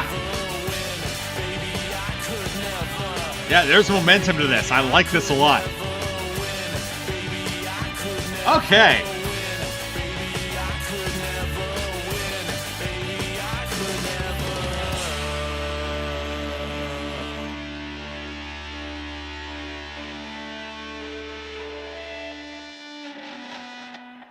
That was the song Baby I Could Never Win, if you couldn't tell, from the EP No Worries If Not by Kareem Rama and Tiny Gun. That was great. That is the trend of good post-punk that's actually been taking some elements from Britpop with a little bit more of an expansive guitar tone that goes along with it. But I am really impressed with the playing there. The drum work was great. The bass was great. That solo on the guitar was excellent. Yeah, that was really impressive. That looks like a band that is. Are they from the UK? No, they're from Brooklyn. Oh dear. Okay, if anyone from Brooklyn still goes outside, and any of that scene is left, this is going to be a pitchfork band in 2 years, maybe 1.5, because this is like this is very primed for a certain revival of this sound. And that is tight enough to do it. I could see that being tight enough to do it. That was really good. And I don't want to be mean to that because, like, I could see this doing well. We'll see where it goes. Either way, fun EP. Like, again, it's only five songs. Yeah, worth checking out, I think. And New Order. Yeah. Yeah. All right, next up here, we have from Vic Monroe. We actually have some rap here. About time. Like, it's feeling like it's been a little short on rap. So from Vic Monroe, from the album Truth is Stranger Than Fiction, let's take a listen. Yeah. Vic Monroe. Stu Bangers. Yeah. He hold a stick like Willie Moscone, in it for the bands only. Chrome gun, master gold rolling. No degree from college, it's criminal knowledge. Both hands brolic, souls get abolished. Pull stings like the illest guitarist. Push a V, being modest. When I'm on serpents, you can't be a llama, to be honest. The view from the top is kinda demonic. Round the time, Ken played with the Sonics. That year, bullets ricochet past his ear. Different trap houses, cause of the money, he couldn't see clear. One moment you're toasting with beers, then the next, your life is in fear. Sacrifices, tell the kids to cover their ears. But the world can't still, so they fears. The caveat, it repeated for years. Stress we carry not. You defeated your fears, the sincere ones like God steered. Just cool out and listen. Don't go against the grain, separate temple and plan. We get you on a comeback, your pain, we can numb that. Information lead to knowledge, knowledge lead to wisdom. Just cool out and listen. Don't go against the grain, separate temple and plan. We get you on a comeback, your pain, we can numb that. Information lead to knowledge, knowledge lead to wisdom. I'm clouds of silver liners, just a closet with ill designers, trying to be where everyone can find her. She can never strike gold like bad manners, but the gold was inside us. It's funny how they try to divide us. She living in and out of Nevada, handling bars like gold trotters. A daily saga, popping pills at gold slugger. Long nights at the Marauder, she hanging with them coke snorters. Restraining order, and I can see a daughter. The stress of life, it make you stronger. I carry the burden, make my shoulders broader. Either swim or get slaughtered. Crazy that nobody never taught her. Prioritize, get your life in order. She had another kid, tested positive. Around the time Bobby Brown dropped my prerogative. Her failure was superlative. She should have been more conservative. Products in the environment. It's crazy how we gotta live. Just cool out and listen. Don't go against the grain. I don't agree with that. Okay. We get you on a comeback, your pain, we can numb that. Information lead to knowledge, knowledge lead to wisdom. Just cool out and listen. Don't go against the grain, separate temple and plan. We get you on a comeback, your pain, we can numb that. Information lead to knowledge, knowledge lead to wisdom.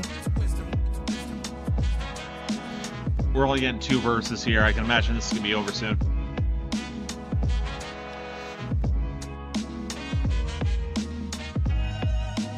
Yeah, the production is top notch. Big shout out there. The production is really, really clear. It really sounds good. Love the horns. And the beat is really solid. Yeah, Stu Bangas, again, Ninth Wonder is the comparison here. I'd also say, like, their MC, it has the vibe of all the MCs that wanted to rip off Nas. I want to say, like, mid-2000s, I'd say, because it puts me in lines of a certain subset of like very acclaimed rap albums out of New York that had a little bit more of that boom bap texture. Yeah, track's called Tragic Symphony from Vic Morrow.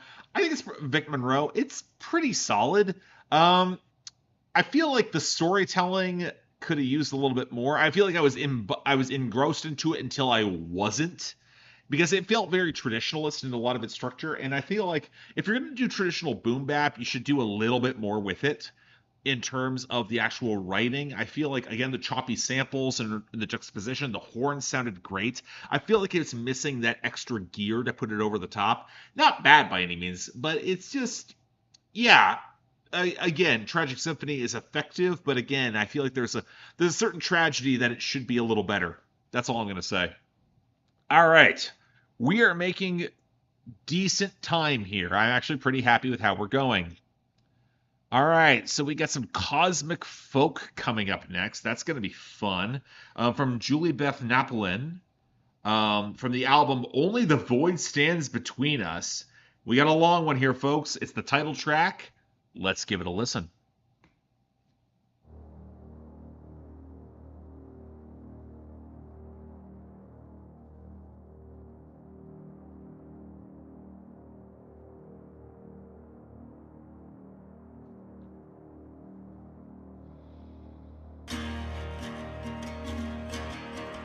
Ooh, I like those acoustics. I like that. That's good.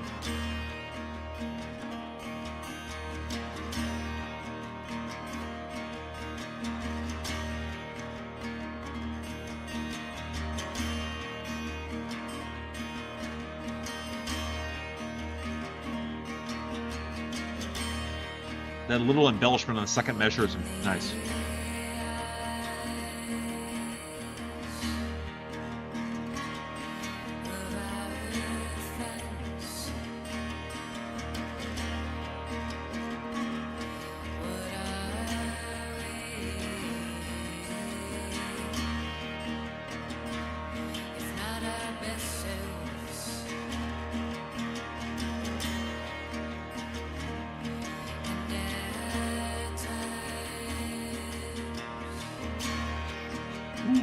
pleasant.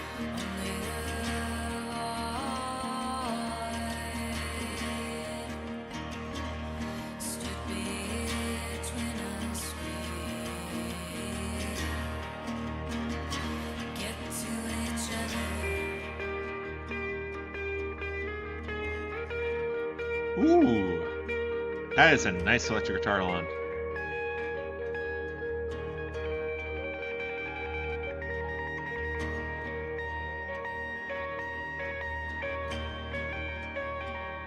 Ooh.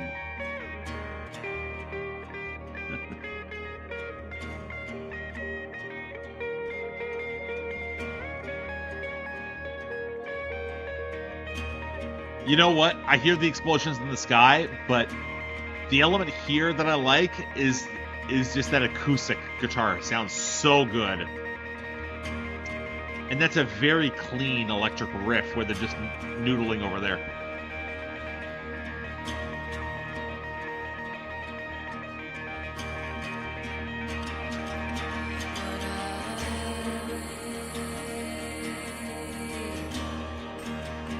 And this doesn't have the crescendos of an explosion in the sky either. This is very much of a kind of smolder song. I like that.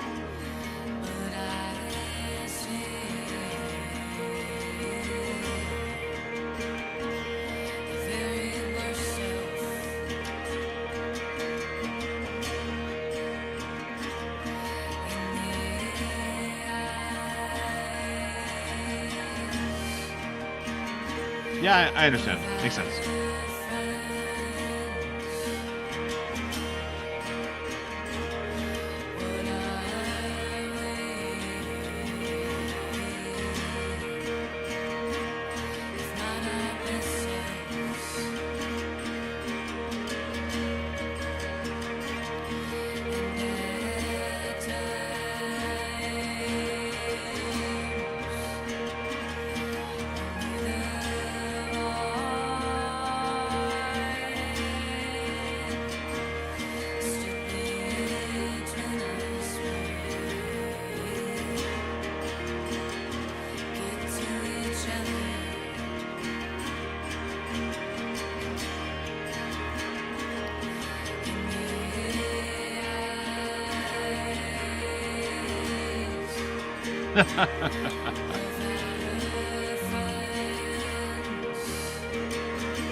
Okay.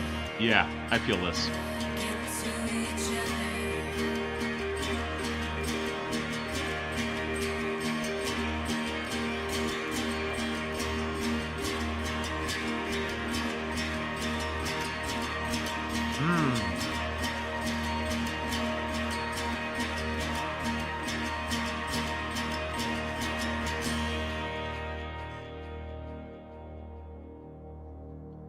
That was the title track of the project from Julie Beth Napolin from the album Only the Void Stands Between Us. That was a very interesting composition because, again, this sort of cosmic folk can normally get swept up in the luster of it all, where it feels like it's getting like caught up in like very dreamy acoustics, very where you get a lot of those, again, explosions in the sky-esque guitar flutters and the tremolo passages. But the interesting thing with this one is that you still have that foundational gritty elements in terms of the acoustics that anchored the song, and the vocals that were honestly a little rougher around the edges, but I actually liked that a lot. To me, it was actually kind of reminiscent. The comparison I'm going to make, it might be a little insane. There's a little Casualties of Fool to this. I think just in terms of the textures and the foundational balance between the brighter elements and the atmosphere and that foundation, I think there is something there. But yeah, that was really good stuff. That was really good. I liked that a lot. Again, that's the nice thing about this, where I'm like, I dig this. This is fun.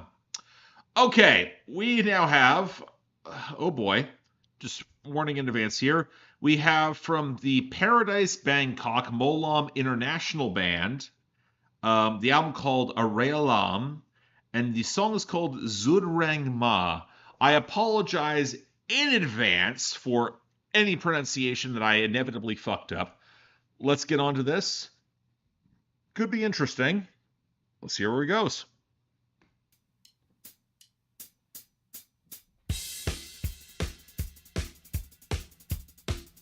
It's just friendly. I like this. Okay. Guitars come in now. Or not.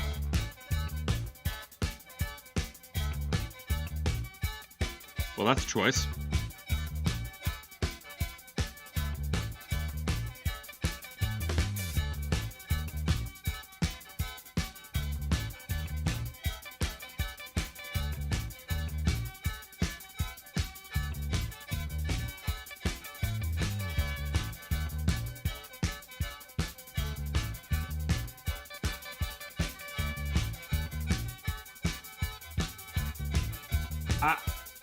I don't.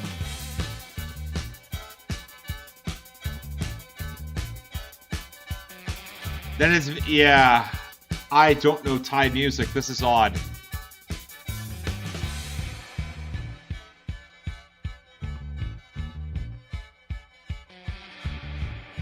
There's a lot of groove to this. Like, I don't think the groove is getting enough accentuated here. This has a shocking amount of, like, muscle and low end.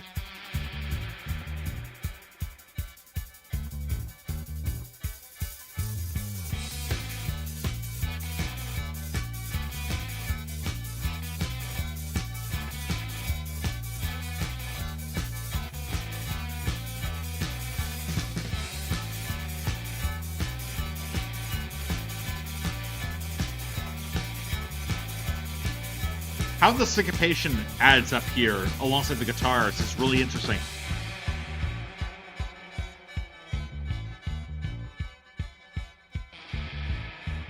Ooh, that's nice.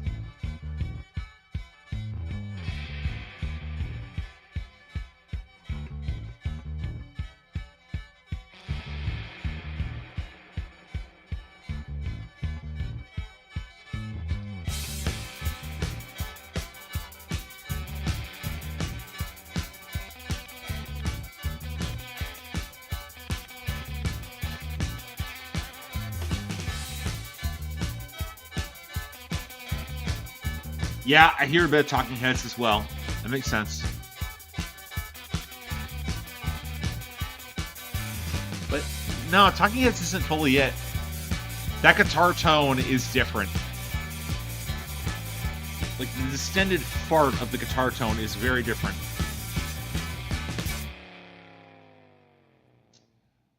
Okay, that was interesting. That was from, hang on.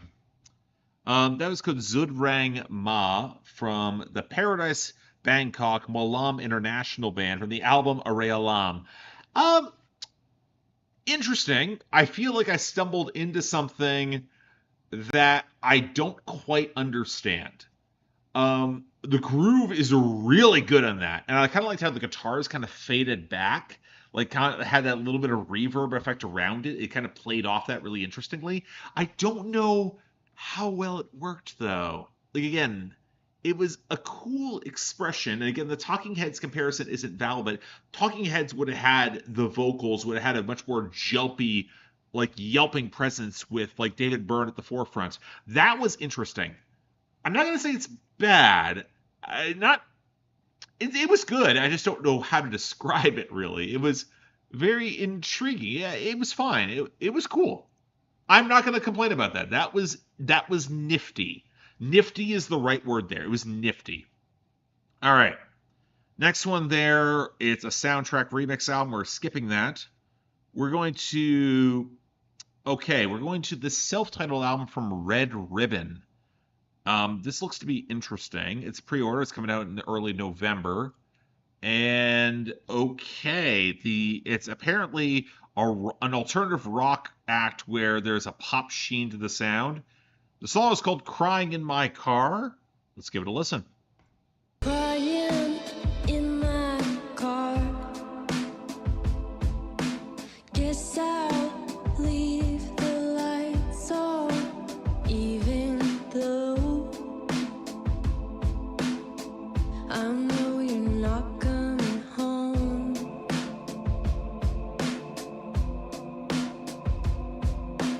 Every time you called me pretty, it was like you thought that you owned me.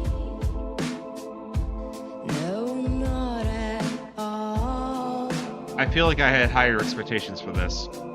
You got me crying in my car, driving really far, looking at the stars, crying in the backseat, baby. You got me crying in my car, driving really far, looking at the stars, crying in the backseat, baby. I don't want to hear it. Your words are meaningless to me now. It's what you do that really sets it off. Ooh, yeah, this got worse. You got me crying in my car, driving really far, looking at the stars. I'm gonna make a comparison about this. It's gonna be ugly. Just gonna say it. Baby, you got me crying in the car, driving really far, looking at the stars, crying in the backseat, Bear is driving. baby. Of course, Bear is driving.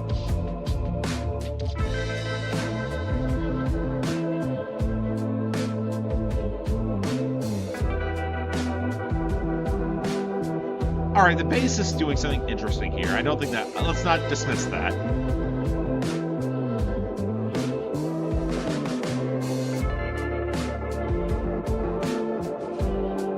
You got me crying in my car, driving really far, looking at the stars, crying in the backseat, baby. You got me crying in my car, driving really far, looking at the stars, crying in the backseat, baby. Oh no! Come on. Don't go to like major chords there. That was a mistake. Ugh. Yeah.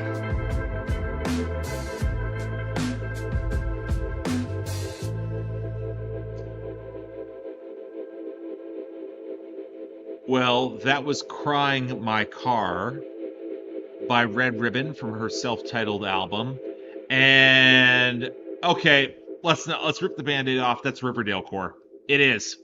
Like the faux intonations to a backwards looking sound alongside the very melodramatic lyrics and the framing to come across as a little bit older. Like, no. And the vocals were rough. The production did not have the swagger it deserves. Like, it was.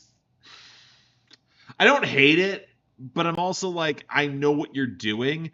And I saw someone make the comparison to Chapel Roan in like her mid 2010 stuff before she blew up. Yeah, but that's the thing. There was a lot of pop, like a lot of girls in pop that were getting pushed in that direction, kind of a little bit neo noir, but not quite with any edge or danger to it. And aka Riverdale core. And yeah, this just didn't really work there. Yeah, like I'm not against that sound. Like Riverdale core can be cool. Like Riverdale used Savages. They used like Nick Cave at one point. But yeah, they also used Imagine Dragons and Believer for a sex scene. Yeah, that happened. Yeah, I can't say I care for that. That wasn't good. I had higher hopes. Okay, you know what? Let's move on. We got jazz coming up. We have some jazz. We have some jazz. Thank God we got some jazz. 6 minutes of jazz. This is from Mike Casey. The album is called Valencia. The song is called The Beauty of Everyday Life. All right, jazz. Let's go.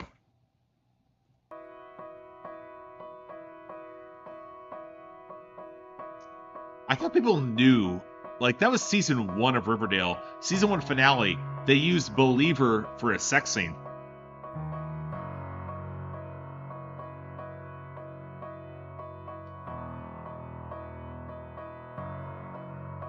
Not hearing the jazz so far. I hear a lot of piano.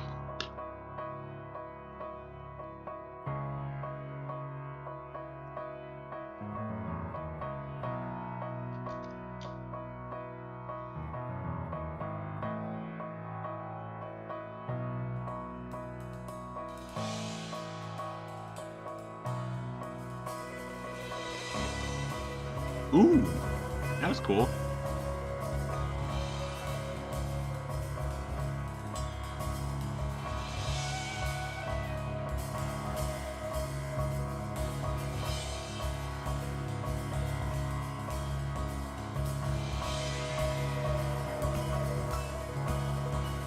Okay, that's cool. Let's hit the saxophone at some point.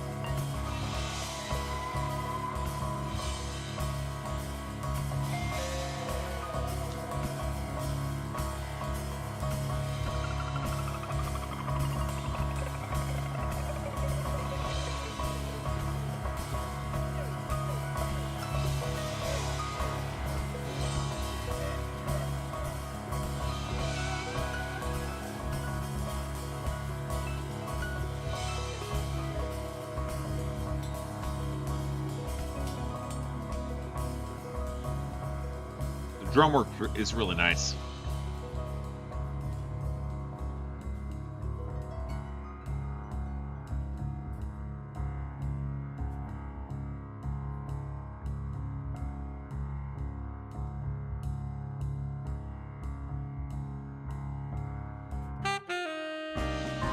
There we go.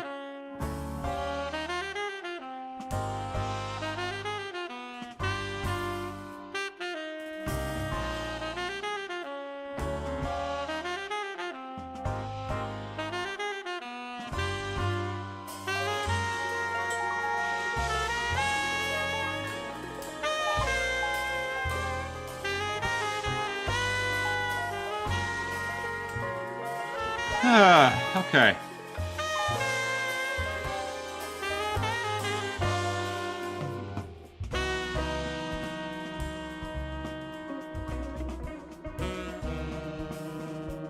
That is incredibly pleasant.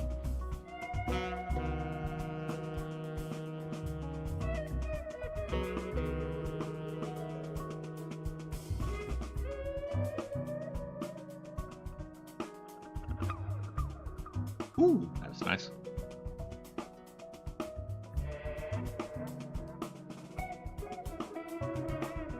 Yeah, we needed this break. We needed some jazz to like spice things up in the stream.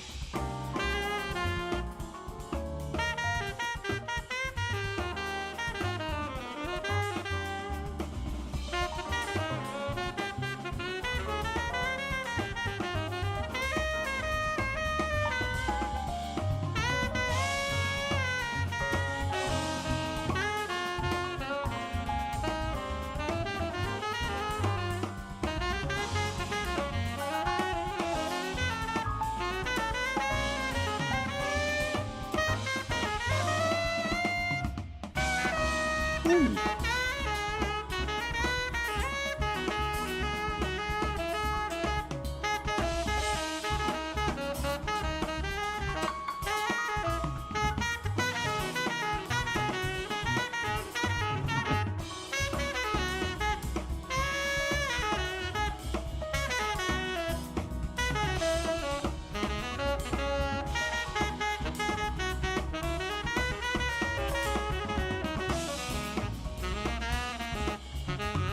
Yeah, the saxophone like pickup is excellent here. Like, this is one of those songs where you can tell that the mixing is very well put together. There is top quality recording here. I really like how well the drums are balanced against the piano. And the piano work is, I agree with it. The piano, I agree with you, Smith. The piano work here is excellent.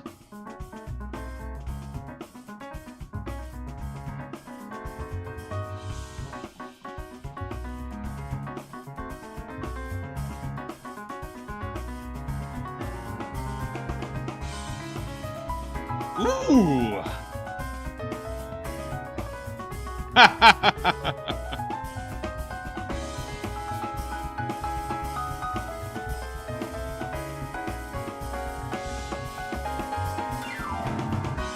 Ooh! Oh, damn! Oh, damn!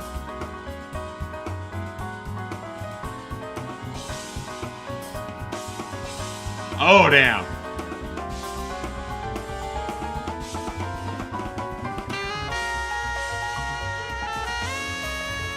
Yes! Okay.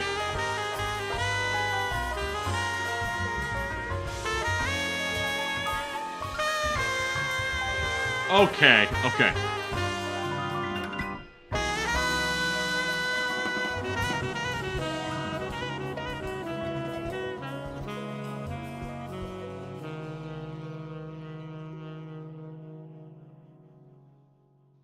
Okay, that was called The Beauty of Everyday Life from Mike Casey from the album Valencia.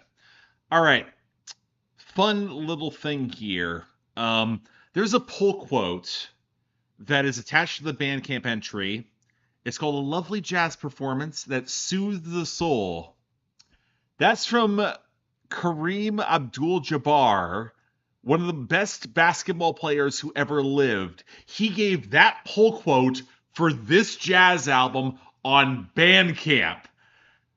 And you know what? There was a part of me that was going to mock it, but by the end, like, no, I can't. That was great. That was awesome. Like, that went so hard. I loved how that piano sounded. That was so much fun. I was going to laugh at that, but I can't anymore. That was just, that was great. Like, it was a little cleanly produced for the kind of jazz that I would normally go to, but I can't help but find that was so well executed. That was just great musicianship. The balance was impeccable. The composition was impeccable. When you see that this is one of the 16's Grammys next class of 2023, and I'm like, well, yeah, it is that good. I'm like, well, shit, you're actually a good enough compositional player. And I'm like, yeah, I can understand the Grammys might get something right there. Okay. Yeah, you win. Fuck the Grammys, but goddamn, that was really nice. All right, let's keep moving here. Let's keep on moving. Okay, so first off, this is the next we have here is actually an album that is a re-release. I don't cover re-releases, but I will want to say here that this Ray Charles in Country and Western Music album is excellent. Ray Charles made a country album, and it is phenomenal, and not enough people know about it. In my opinion, I think it's absolutely stellar. But let's move on here to this song, Snow in Central Park, from Alan Brothman. Let's give it a listen.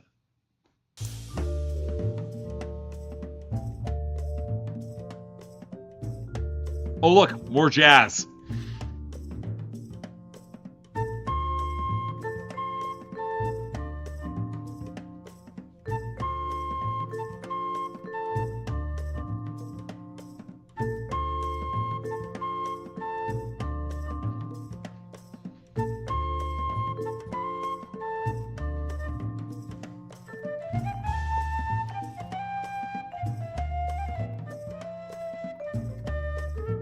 Really like the woodwinds there. That is actually a really nice woodwind melody.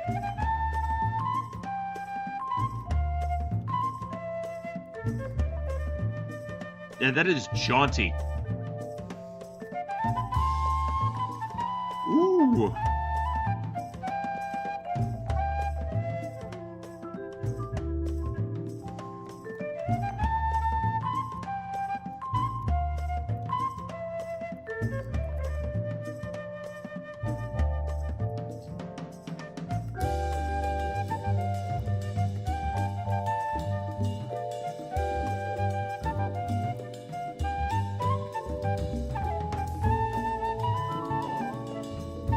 Alan Brofman is going off on that flute.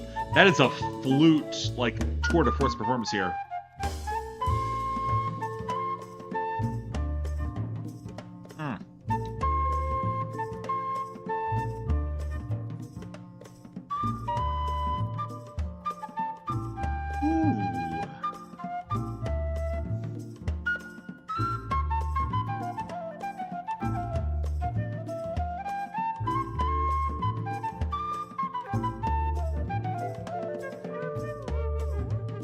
Yeah, there is groove to this. Like, it is a flute groove.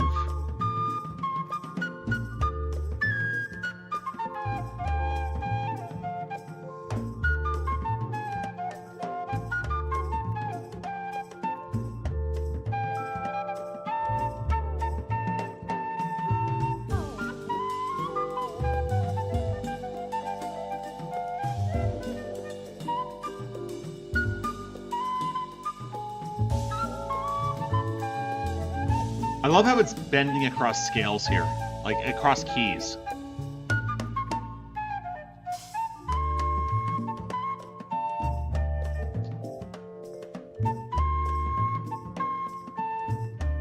Not gonna lie, I might like this a little bit more because it's a little less tasteful. It's got a little bit of like swagger to it, which is weird to say for a song that is entirely based in flute, as much as it is. Flute and vibraphone.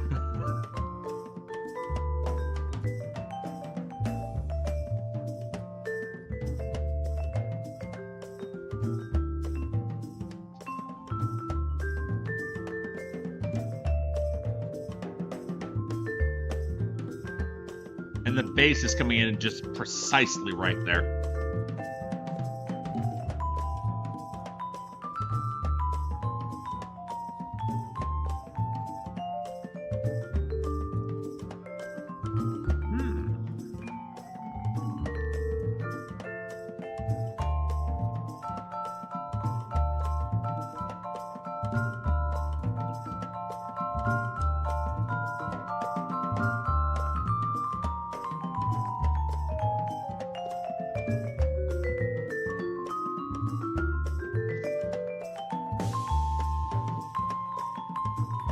See, you say that Odo to the Doll, but here's the thing.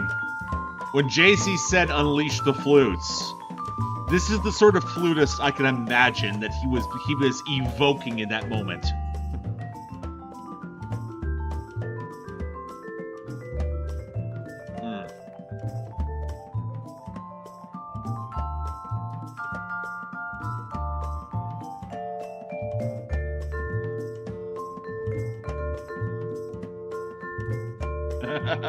Yeah, exactly.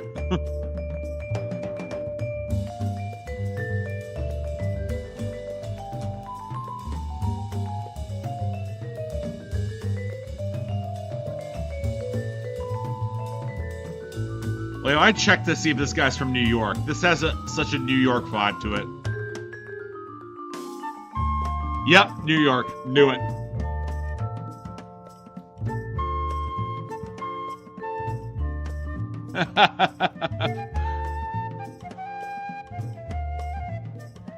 This is so New York. I think that's part of it, like, because it has that swagger to it. Like, this is the sort of thing you play in, like, the right kind of sleazy bar would go off with this. The cocktails are $20, but everyone looks fine as hell.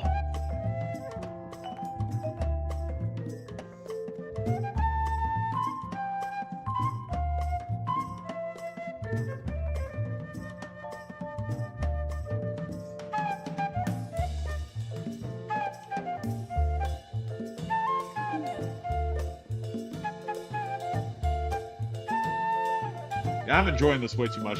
This is great.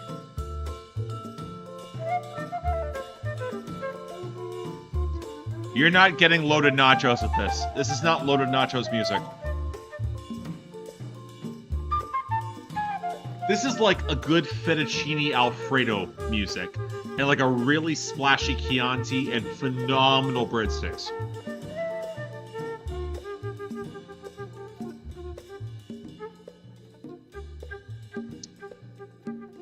Ooh. Oh, yeah.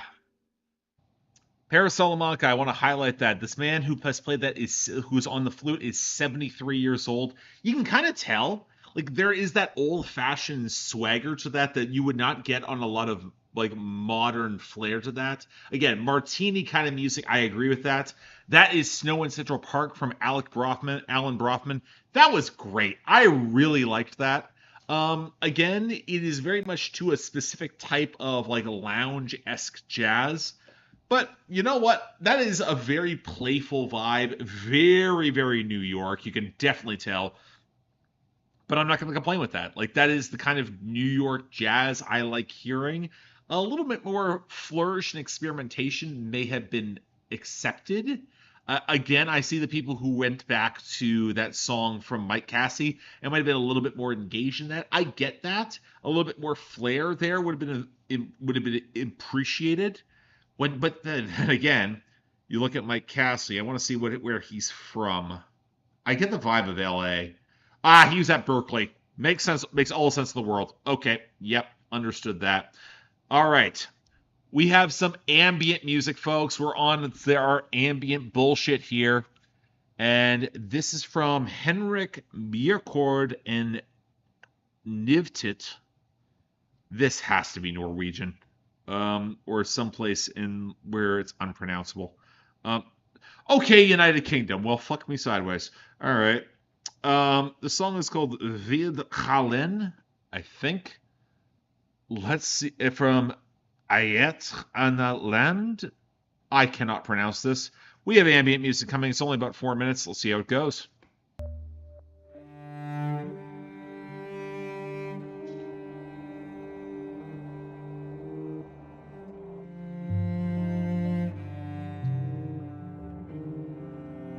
Really nice cello there.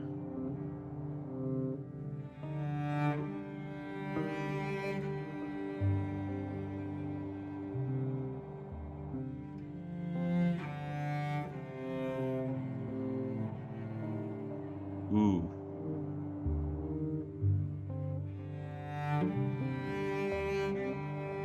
I love the windswept elements just at the back of the mix there. Just kind of like lets it breathe really nicely. I'm going to change the colors of my background a little here.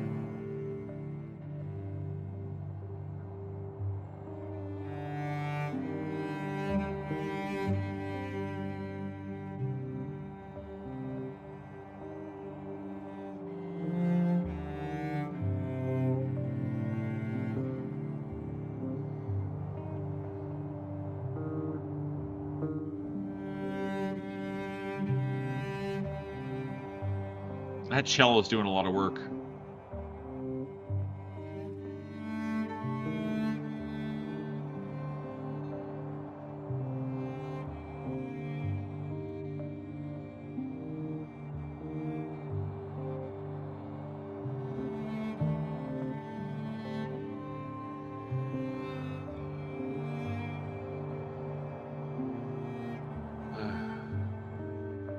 This is very pleasant.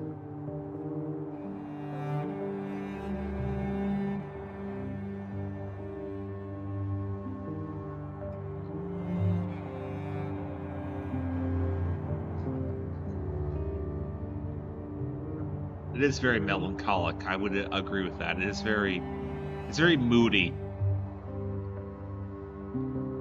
I want to see how it evolves.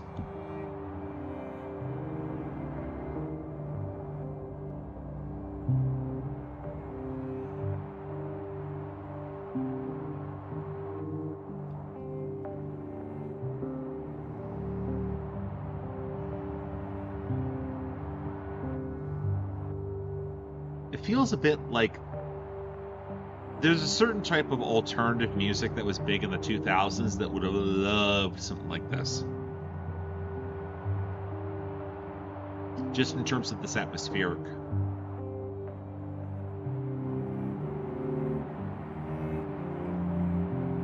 It's not even field recording, it's more just like those swells of just like background texture. You're not getting a lot of detail in the field recording. And that's kind of what's throwing me a little bit. I feel like there should be a little bit more detail in terms of the sound that's texturing than just a wave of texture.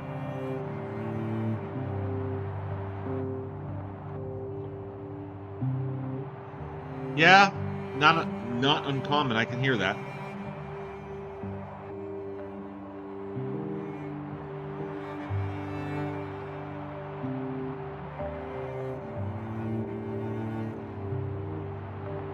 But Sammy, I think this might be a little bit too tasteful for Meteora.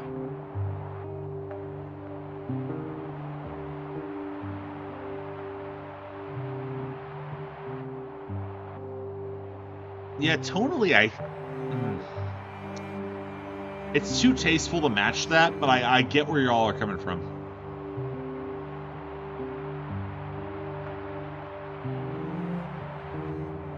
Especially with where the melody is right now.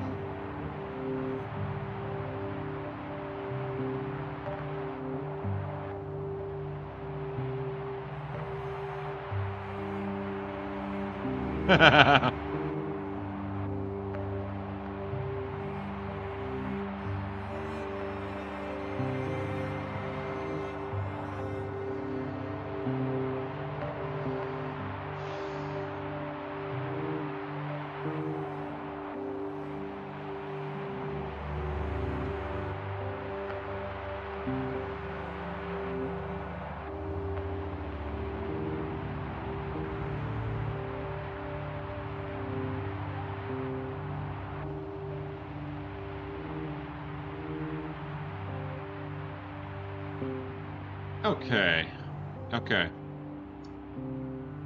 Again, apologies for the mispronunciations. That was Vid Alan from the album Ayet Anat Land from Henrik Mierkord and Nivtit. Nivtid. You know what? It was pleasant. I guess my frustration when it came to this particular track is that it felt like it was evolving towards something and never really played anything off as a piece. I guess that's the issue when it comes to discussing ambient pieces with the larger construction of how ambient albums are previewed on Bandcamp. Normally you expect the larger entire piece, but that one did feel like how had a really strong start and ending. It could stand alone. Yeah, again, kind of lost me a little bit, but you know what? It was very pleasant. I wouldn't say I was wowed by it, though. It was the sort of thing where I think the cello was nice. I think some of the ambient textures were nice, but I feel like it could have done more with what it had. And overall, just, I'd say kind of okay. But all right. We're darting back in here. We're skipping this next song because it is a soundtrack song, so we're moving on. We're going to this track here, which is composed following major surgery. This is a Canadian experimental song from Alex Henry Foster, and the song is called Alchemical Connection from the album A Measure of Shape and Sounds. Let's give it a listen. It's going to be pretty short, actually.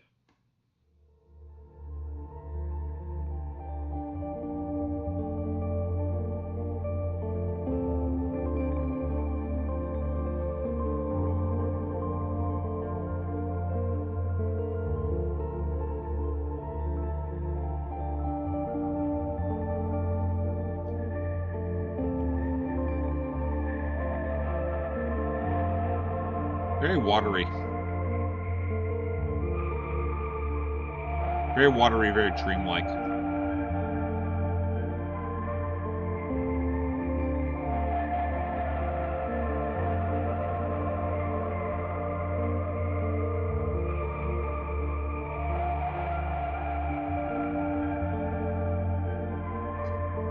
I like those wispy guitars in the back, but I don't know. I feel like there should be a little more here.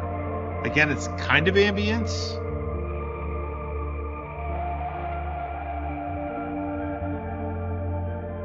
Not really tagged as such.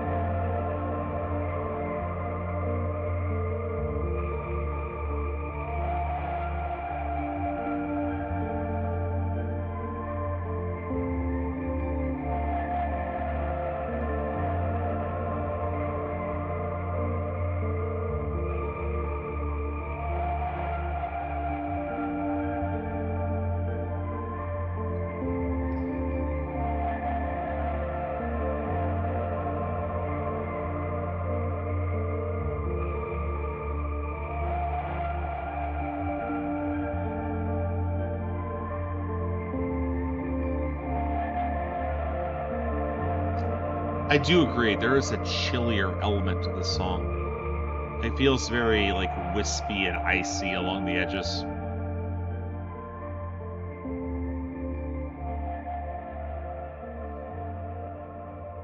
Yeah, I would agree. I don't feel like there was as much going on with that one. Again, pretty short track, all things considered. I'm a little bit surprised they used that as the preview track, but that was Alchemical Connection from Alex Henry Foster from the project A Measure of Shapes and Sounds. Yeah, you know what? It's okay. I feel like it set an interesting, very chilly, very like.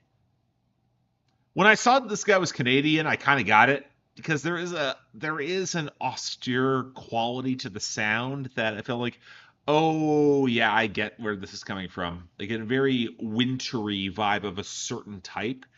But again, it just I've heard this done better. I wasn't wowed by it. I will say that. Okay, so normally when something is being tagged as like buying some sort of record label, it looks like someone has miscalibrated how to properly label their Bandcamp stuff here, which is a little annoying. So this is from the band, I think they're called Spirit Mother.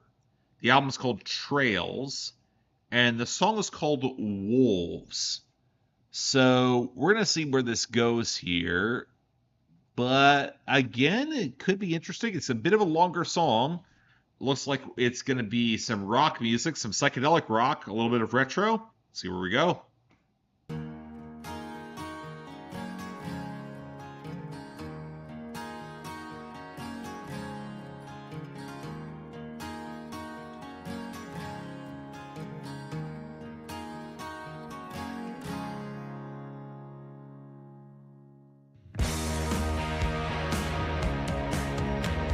All right. Okay, let's go.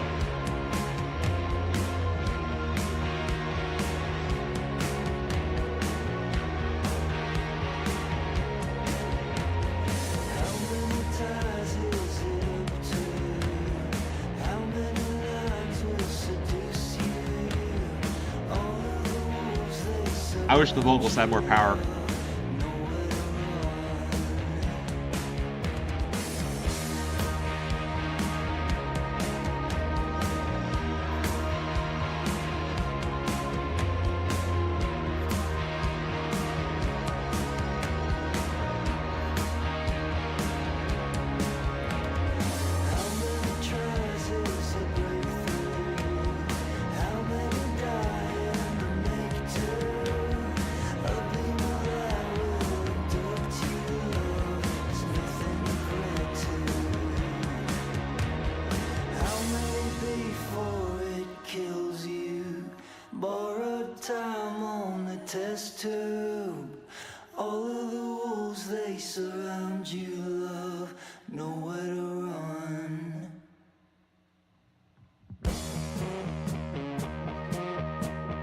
It's a good guitar line, but I feel like this is a song that needs more groove. It needs a little bit more meat to it.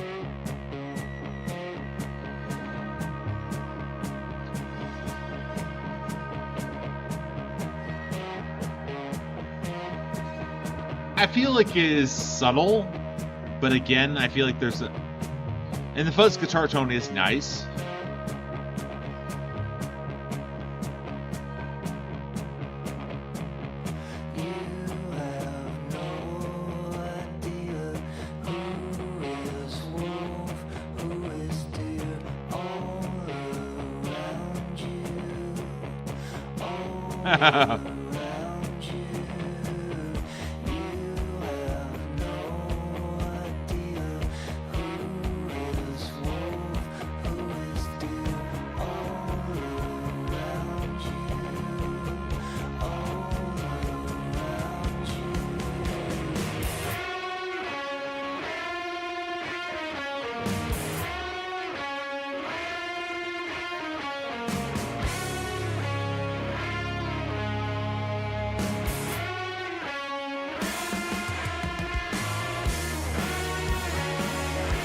Now how I would have handled that breakdown.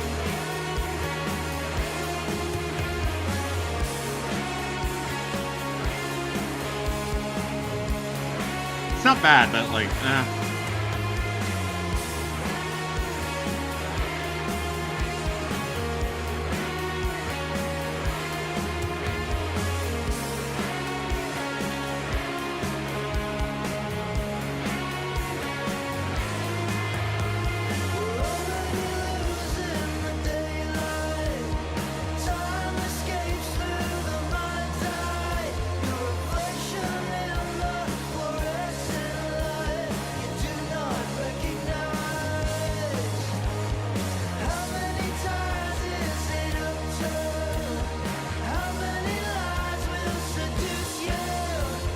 okay.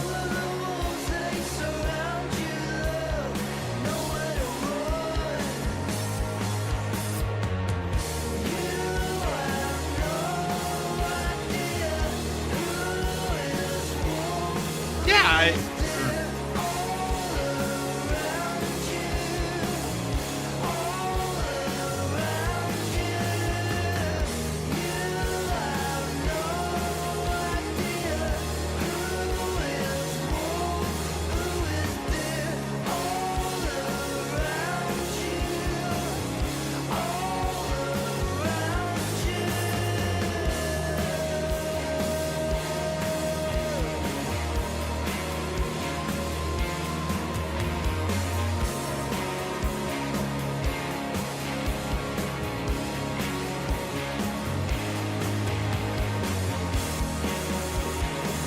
okay.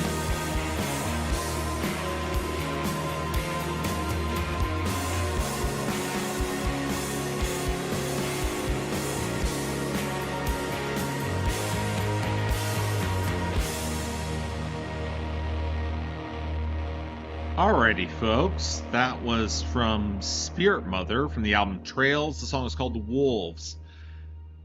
When I tell you that's a closing track, I don't know how that would change things, but you know what? It was all right.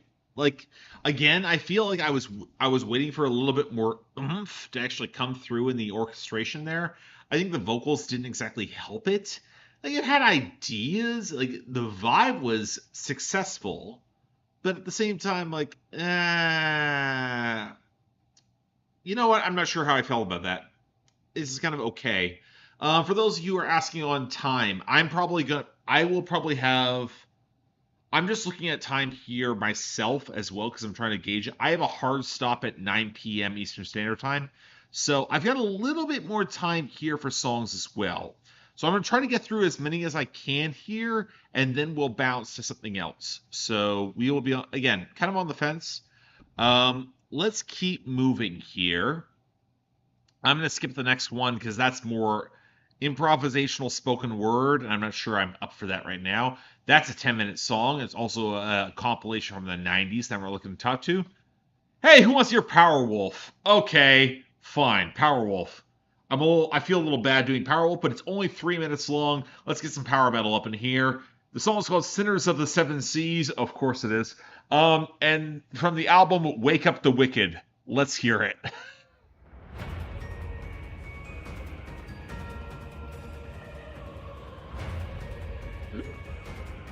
Oh dear.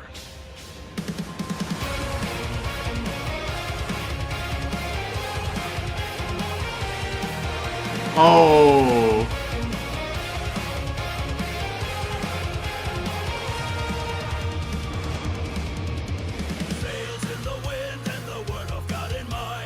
Oh. Oh dear. Oh dear.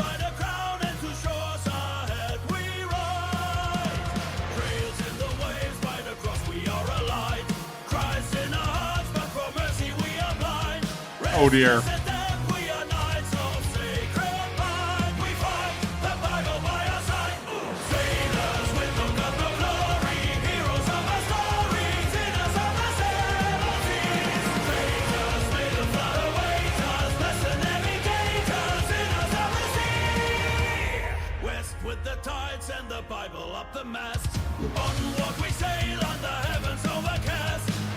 Oh God.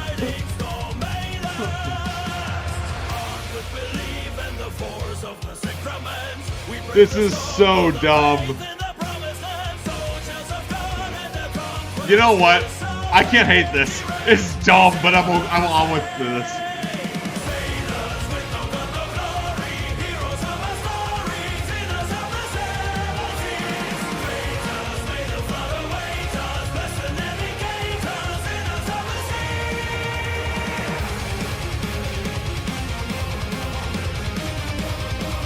Yeah, I can't hate this.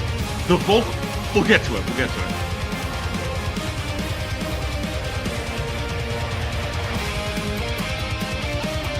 There we go with the guitar. Yep. All right. I like that. That's the right timbre of that guitar.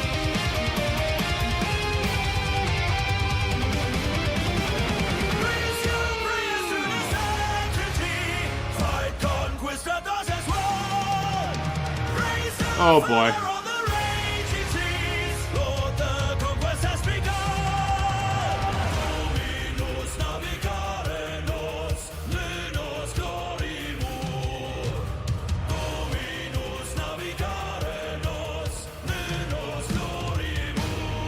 Oh dear. This is so goofy.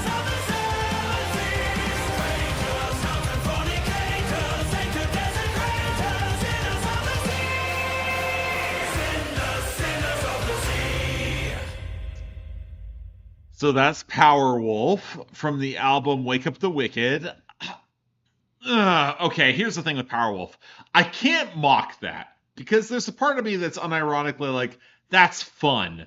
At the same time, though, I know my power metal, but at the same time, I feel like that's power metal on like a lower tier compared to like Blind Guardian, where you have an act that actually has a classically trained singer who can go above and beyond there. I felt the vocals there kind of lacked a little bit. Like the most recent incarnations of Rhapsody also fall in that territory for me. Like, well, no, Rhapsody of Fire, what did I mean there? But at the same time, like, it's not bad, but it was fun. Like, it's not the sort of thing I can get over the top about, because again, I kind of feel like I need my power metal to go a little harder than that. It was good, but it needed a little more oomph in there. And like, I feel like that was just kind of, maybe it didn't have the budget to fully go there, but it just did not fully click. Anyway, again, we're on the home stretch here, folks. I'm amazed that the stream has not been killed yet, but we are making good time. I like that. All right, if we got some power pop coming up now from this Brooklyn-based power pop band. They're called Wifey. The album's called the EP is called Just a Tease, and the song is called Mary Ann Leaves the Band. Let's give it a listen.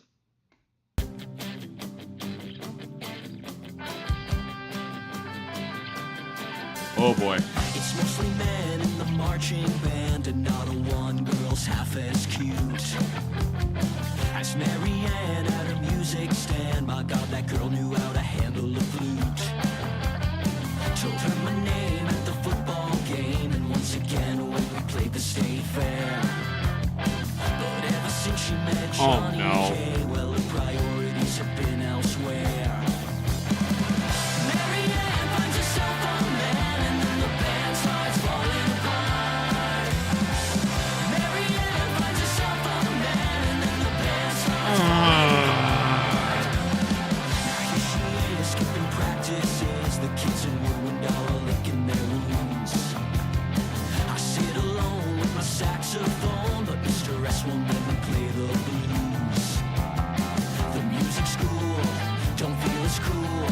The other girls are relieved, but since you quit, you're like shit. I'm jumping shit for the chess team. Mary Ann finds herself. Oh dear. Okay. Mary Ann finds herself a man, and then the band starts falling apart. When Mary Ann leaves the band. When Mary Ann leaves the band. Bowling for Soup is the right comparison with that. We'll get back to that in a second.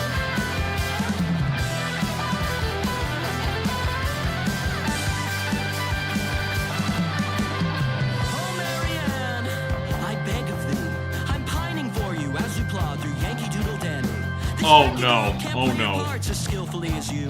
Her breath control is spotty, and I heard that she eats glue. Sure, Johnny's got a car, and his sleeve tattoos are cool. But don't you think it's kind of weird he hangs around the high school? He's 32 years old, and he still lives with his mom. Pretty sure it's illegal for him to come to the prom. Marianne finds herself a man, and then the Oh band dear. starts falling apart. Marianne finds herself a man, and then the band starts falling apart. When Marianne meets the band, when Marianne meets the band, Marianne meets the band, Marianne meets the band.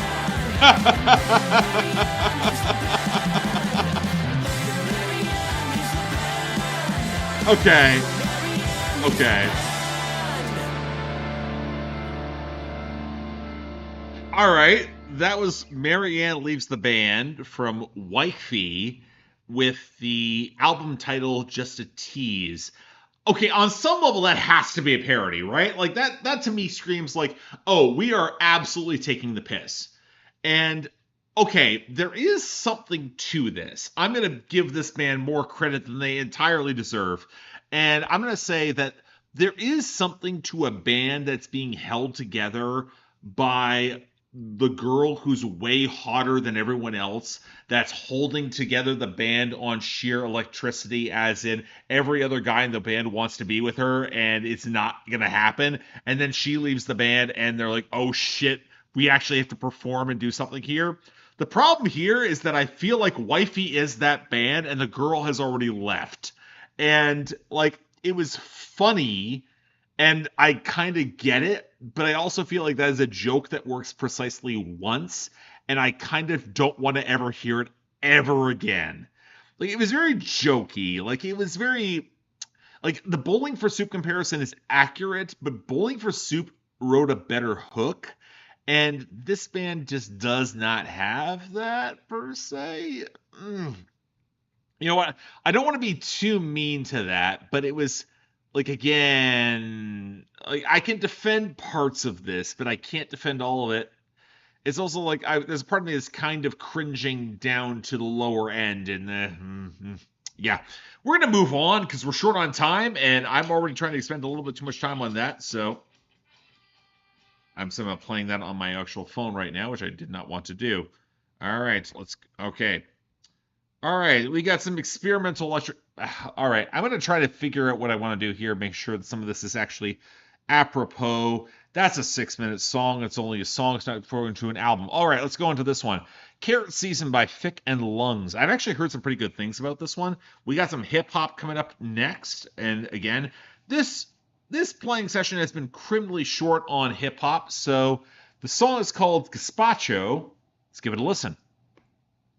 and bomb it. Even technique hit by force the earth, I hit and bomb it. Even technique hit by force the earth, I hit and bomb it. Even technique hit by force the earth, I hit and bomb it. Even technique hit by force the earth, I hit and bomb it. Even technique hit by force the earth, I hit and bomb it. Even technique hit by force the earth, I hit and bomb it. Even technique hit by force the earth, I hit and bomb it. Even technique hit by force the earth, I hit and bomb it. Even technique hit by force the earth, I hit and bomb it. Even technique hit by force the earth, I hit and bomb it.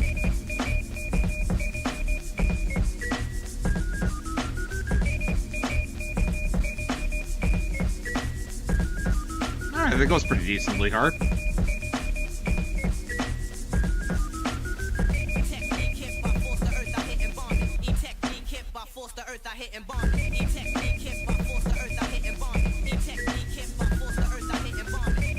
Yeah, the mastering's kind of shaky, but I don't mind that at this point.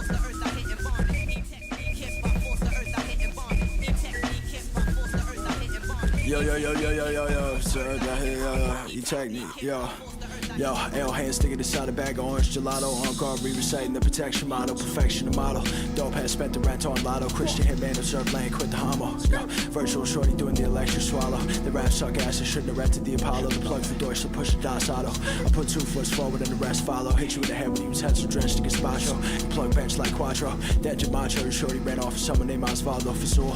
My best, they probably still cool. We was rapping, you was probably La Casa make a stool. Understand reality is unravel a spool. Shorty fight a UFC gym inside of Santa Cruz. I sang the cannabis blues, now I have news in my Spanish shoes. I'm with the squad trying to run up in your city like traveling fools. It's very fidgety vibe. Tracks like they even had to choose. They don't get you burnt up like calories foods.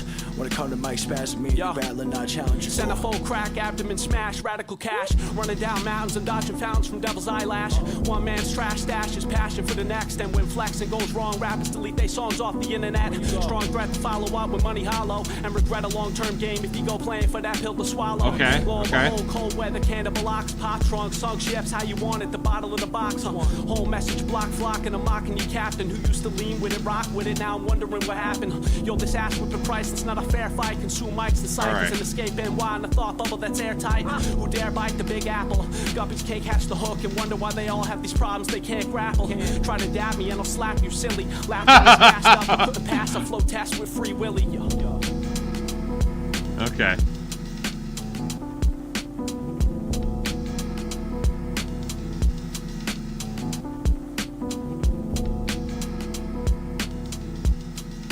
Yeah, second guy, I dig. I think it's Lungs. Okay, beat change. Alright.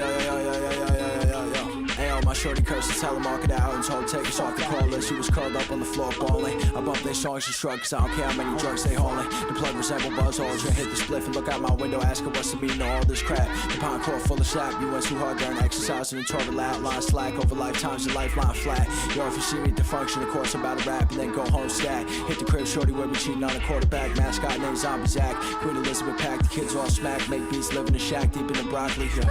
I'm playing fast with my mutated dog named Swampy. I couldn't spaz out. Galaxy doubts clouded my hesitation. Forever overreaction. I backed it up with dedication. Crane kick flipping sober. Dope heads accept boulders and hope is all I got left for the world falling off my shoulders.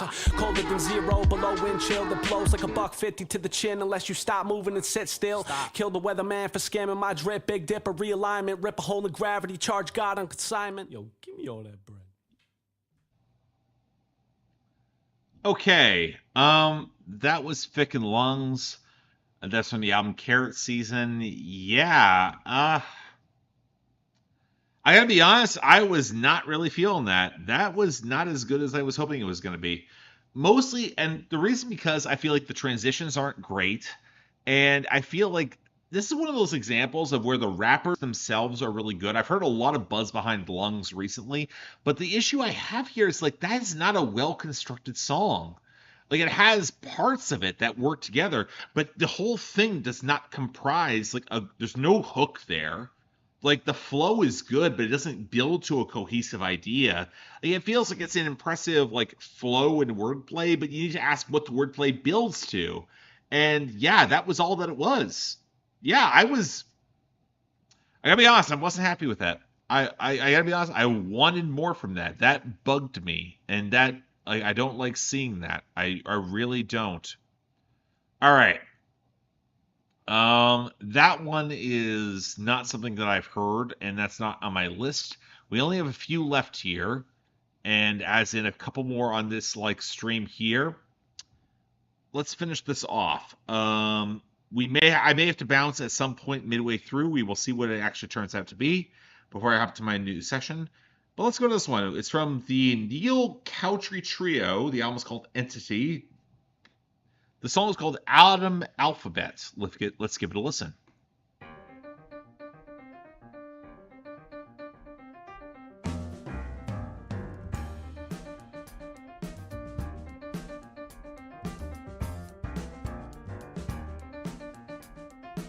Oh, we have jazz again. Jazz piano, specifically.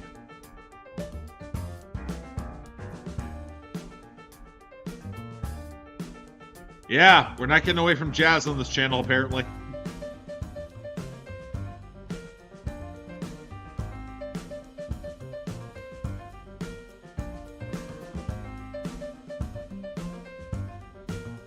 Let's be honest, we've probably had the most fun with jazz on this in this broadcast in comparison with most of the other things that we've heard.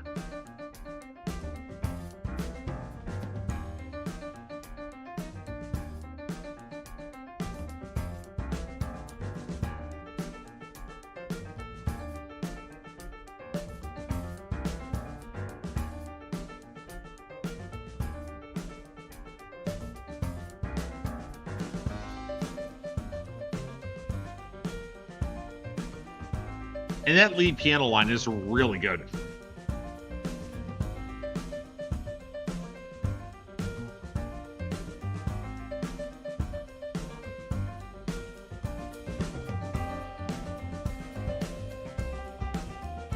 Ooh. I like how they're blending the pianos here.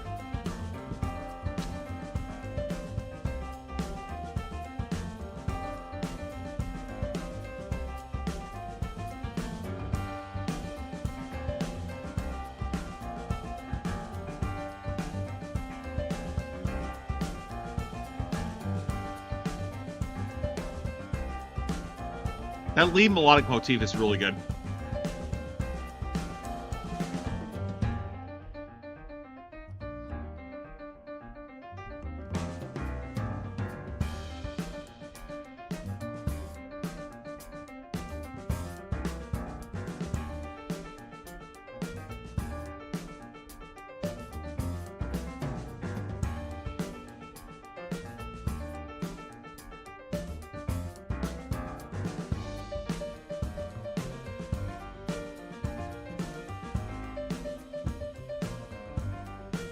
This is a little bit more to support like the underlying main melody line there. A little bit more meat.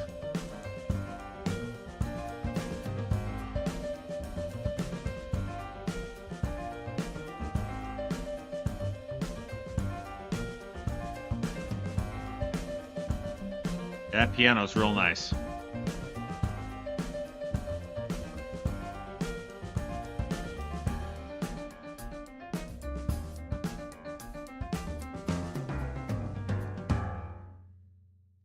Okay. Bit of an abrupt ending, but I actually kind of dug that. That was strong. That was Adam Alphabet from the Neil Conley Trio from the album Entity. Yeah, that was pleasant. I liked how the pianos really cascaded well there. The main melodic motif was pretty effective. Again, I feel like the stop was a bit abrupt, but at the same time, it was effective in what it was trying to do. And yeah, I think it's pretty fire in terms of jazz. Wasn't the sort of thing that really wowed or impressed me overall here, but yeah, it was good. Not going to complain. I'm also can't really waste time because we got to keep moving here. Next up, we have from the act Joan as Policewoman from the album Lemons, Limes, and Orchids. They have the song Full-Time Heist. Let's give this a listen. Looks like it's. I hope it's interesting. Go bathe the room again. You need more praise. Was it for the capture or the setup? You feed your lawn with that extra applause. Spread it out over your yard. Your mirror whispers you got the secret garden. Okay. But I could never get behind hiding a bloom from no one. So busy lapping up the light, living in your vain glory, pulling that roll tight.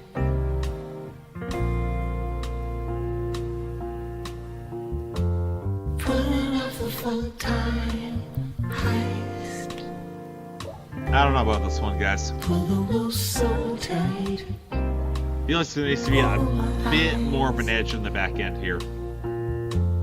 Pulling off a full-time heist. You think if you insist enough, someone will believe you. I'm not sure. Sadly, you're right. Few think for themselves, and you can use that. Few think for themselves. You know, I hear that, but I think there's a little bit more going on. If you get to the lyrics, I'll talk about it at the end of the song. Yeah, the drums are a little slow. To fall in love A little minimalist, honestly. with your fantasy. You don't even notice I'm not in it. If this song's a bit too tasteful, it's this one. It's not me. Pulling that real tight. Ooh. I mean, yeah, but Pulling off a full-time heist. Pull the wool so tight over my eyes. Pulling off a full-time heist.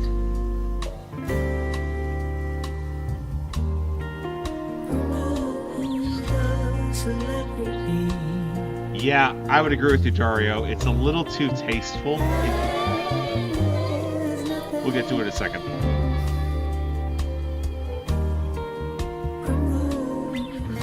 Celebrity. And you disappear.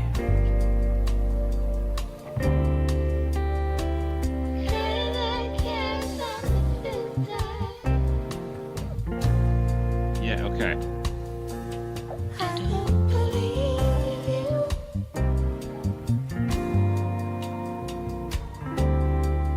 Pull the wool so tight over my eyes.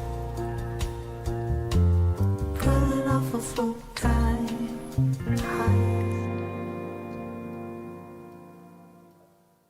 All right, I want to talk about this one a little bit. That was Full-Time Heist from the At Gion as Policewomen from the album Lemons, Lions, and Orchids.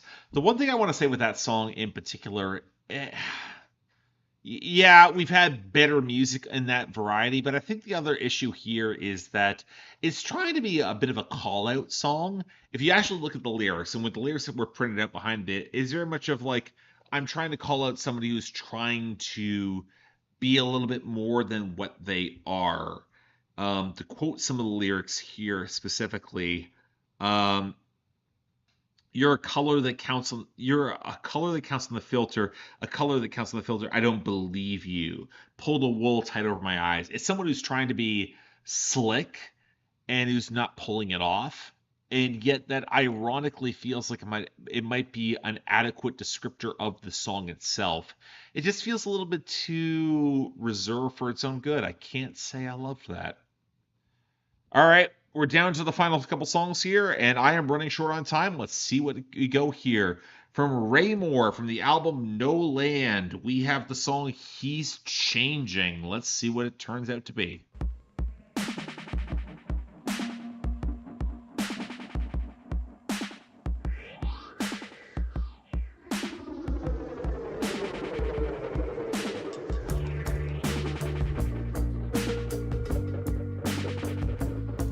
Yeah, the groove is working.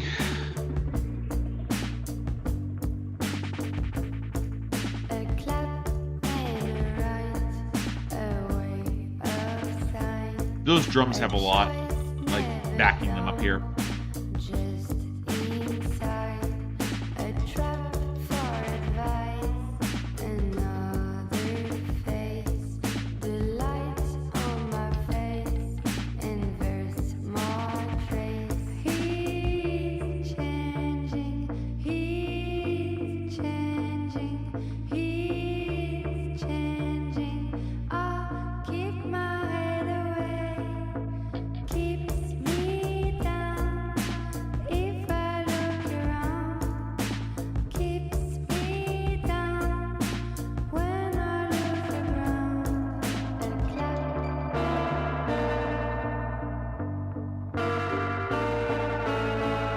Am I the only one who feels the reverb is being overused here?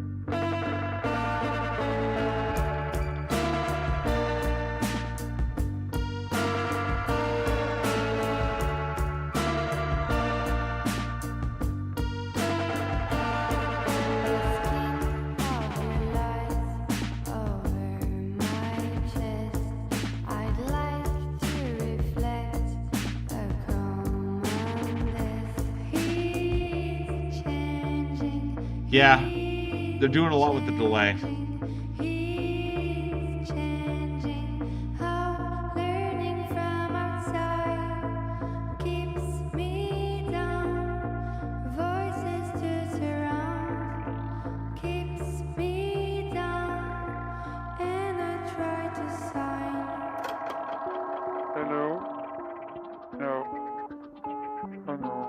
fine. No.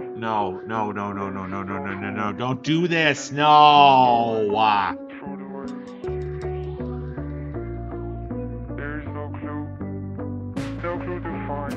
The punch-in is just wrong. No, that didn't work at all.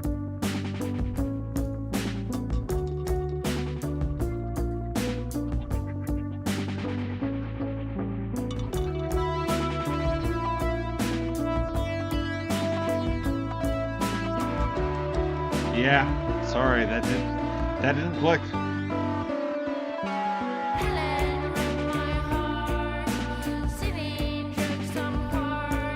This is someone trying to do as a what is my mind, like where is my mind vibe, and it's not clicking at all.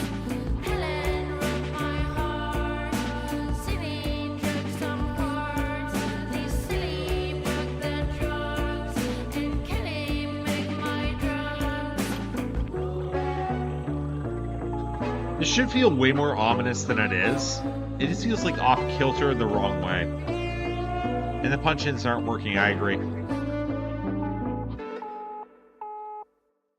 Yep, nope.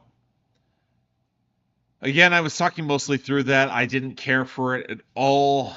That was, again, from the album No Land by Raymore. The song is called He's Changing.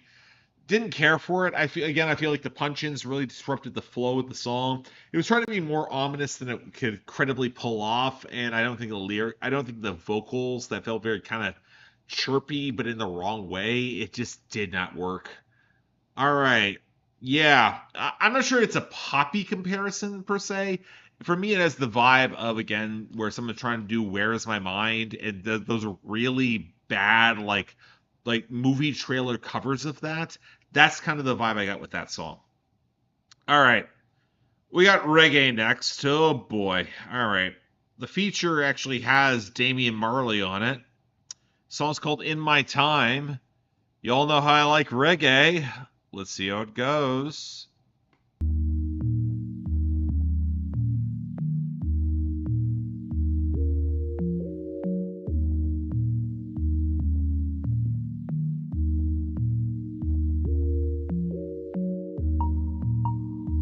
No, I pray thee. Give thanks to giving of thanks, no? And such forth. Yeah. Being black has been a crime to the people with no love inside. Some could never tell you why. They hate you like a poison. They shoot us in the street, no apology. Nothing equality for monopoly. So get to disagree with my argument. Last many nights of sleep. Yeah, it's reggae, for sure. Time I've heard so many lies, seen so many rise, seen so many fall down. We've been witnessing the televised version of a side, seen us let ourselves down. Yeah. Looking even at my heart, since I am a learn fit dance. I see fellow Africans hugging up the propaganda. Lord, I see discrimination, I see violence, persecution if they cannot buy a silence. You know, sister, even freedom of a prize. Mind shop, you have to pay that with your life. In my time, I heard so many lies, seen so many rise, seen so many fall down. I'm the wrong person to talk about this. I already know that. Version of a side, seen us let ourselves down. Those with knowledge spread it, don't cut paste and edit. Them say half the story's never been told. I wonder who is going to tell it. Will they package it and sell it? Can we purchase it with credit? And will they break it down in a way that we can get it? If you cannot read nor spell it, you cannot feel nor touch it, you cannot see nor smell it. Such a thin line when you tread it. Some televise a side of life that really is a lie. If you know the truth, you'd be surprised, so don't believe the hype. Meanwhile, the majority a scroll and them a swipe. Them a program where you view, although you think you have a choice. Them a tell you what to do. where to go and who to like. The algorithm start to spike. Walk and lift them, do it for spite. And them catch you by surprise. Make the world change overnight. Now the planet you call home is one you cannot recognize. All the wars, all the lives, only oppression. Every cry, every shed, every Oh shit, did it die?